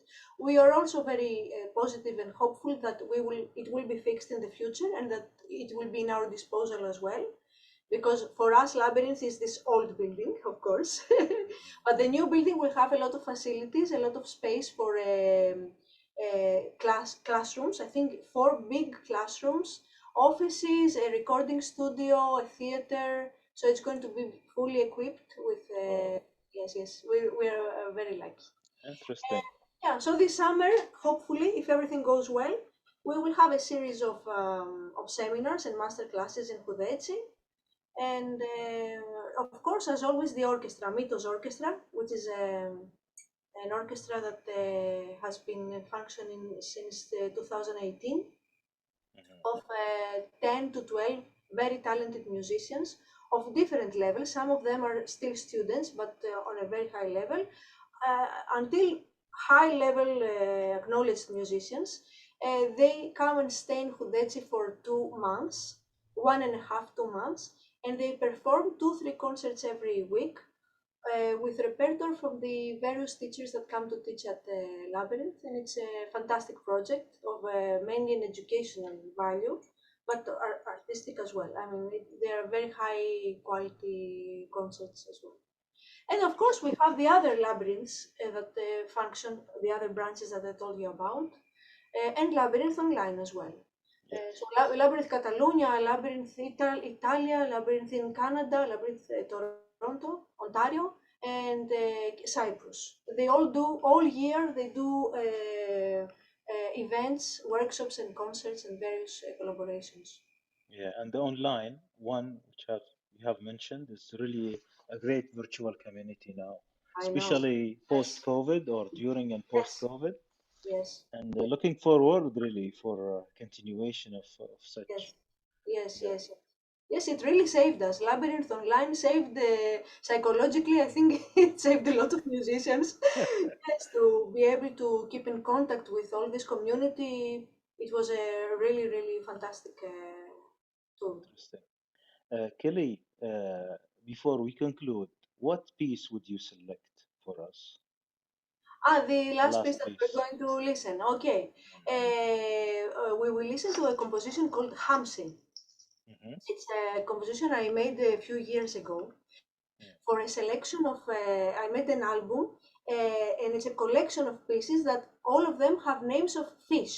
Each one has a name of a fish. And Mm-hmm. hamsi in Turkish means anchovy. Anchovy. Mm-hmm. The little. So Yeah. this composition I made after I listened to a lot of music from Azerbaijan. I was listening to Imamyar Hassanov. Mm-hmm. I don't know if you know this fantastic musician. I was Yeah. listening to his music, and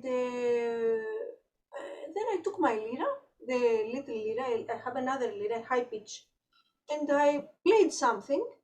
And I thought, okay, it's probably something I listened from Imam Yar because it came very naturally. It came like it existed, really. Mm-hmm. And I played and I made this piece in a very short time. First phrase, second phrase, I had the idea in my head, where is the improvisation? Everything was falling into place very easily. And luckily, I went back to what I was listening. Luckily, it didn't resemble Imam Yar's piece. So I thought, okay, maybe it's mine. I don't know. But really, I when I make compositions like that come out of the blue and they just complete themselves so easily. Then I realized that I'm not sure if we really make music or if it just exists and we grab it from the universe. Because in Greek, we Yeah. don't say I compose music. We use the word compose, syntheto musiki, when it's very official, when it's classical musicians would say that. But we, more folk musicians, we say έβγαλα ένα κομμάτι, which means I took out from somewhere. Mm-hmm. We don't say I made it, we say έβγαλα. I took it out from a closet or something, like it existed. And Yeah. Hams Yeah. is part of this style of compositions. It came really naturally, and it when I played it for Ross the next day, and he said, "This sounds like music from the Black Sea." I Mm. say, okay. I listen to music from Azerbaijan, but it from Caspian Sea, but it sounds like music from Black Sea. Okay, and the ornaments are Cretan. The music sounds from Black Sea. I don't know what it is exactly, but it's a very. I find it is a very groovy. It has a nice groove. This piece, which reminds me the Baglama groove of Fidaida. There is a big pattern they use on Baglama in Turkey, in folk music, that goes dum takadum takadum takadum takadum, and I like very much this rhythm. So Mhm. the rhythm itself and the melodies I heard from Azerbaijan, it just all indicated this, dictated me this new piece, which I call Hamsi. Well, we'll listen to it then for sure. Okay, Yeah. So Kelly, let's conclude. I really thank you for this long interview. I I just thank want you very much. I want to let the Alnadi viewers know that this interview was in three pieces because Yes, of a blackout, because of thunder, yes, another electricity blackout, and yes. this is another day to continue Yes, it. and So I wore the same sweater just to make it sound real, to seem realistic that we are on the same. But this is yeah, another day. yeah, and you guys need to find the differences, huh? Yes, exactly. Yeah. So I leave the conclusion to you, Kelly, with my thanks. The conclusion. What to conclude after all this? I don't know. Uh, what? Maybe a wish. I have a wish. I wish for myself and for all musicians to be happy musicians. We have to be happy. We have to be. We have to feel in line with ourselves when we play music. We have to be at our best when we play music. And to be at our best, it means to leave all egoism behind. No ego, no distractions, no. We have to feel very lucky to have found this amazing art to to accompany us through our lives until the end, and we have to feel happy. Don't let anything disappoint you or make you feel bad about yourself. If you cannot play Sirto very well, who cares? If you cannot move your fingers fast, no, this is not about music. Music is sacred, and we are very lucky to be involved and have this passion. This is what I would like for myself, to always feel lucky and happy. And I don't want to see unhappy musicians. Uh, I would like to find a way to help. I mean, I see fantastic masters, musicians that everybody would be jealous to play like them, and they don't like it. What no. I don't care to be a virtuoso musician or a famous musician or play in big concert halls or be with famous. I don't know. I want to be happy, relaxed, happy and balanced, and this is what will be good for myself and for the music that I want to offer. Thank you very much, Kelly. See you again soon. Okay, thank you, Fadil, very much. Thank you.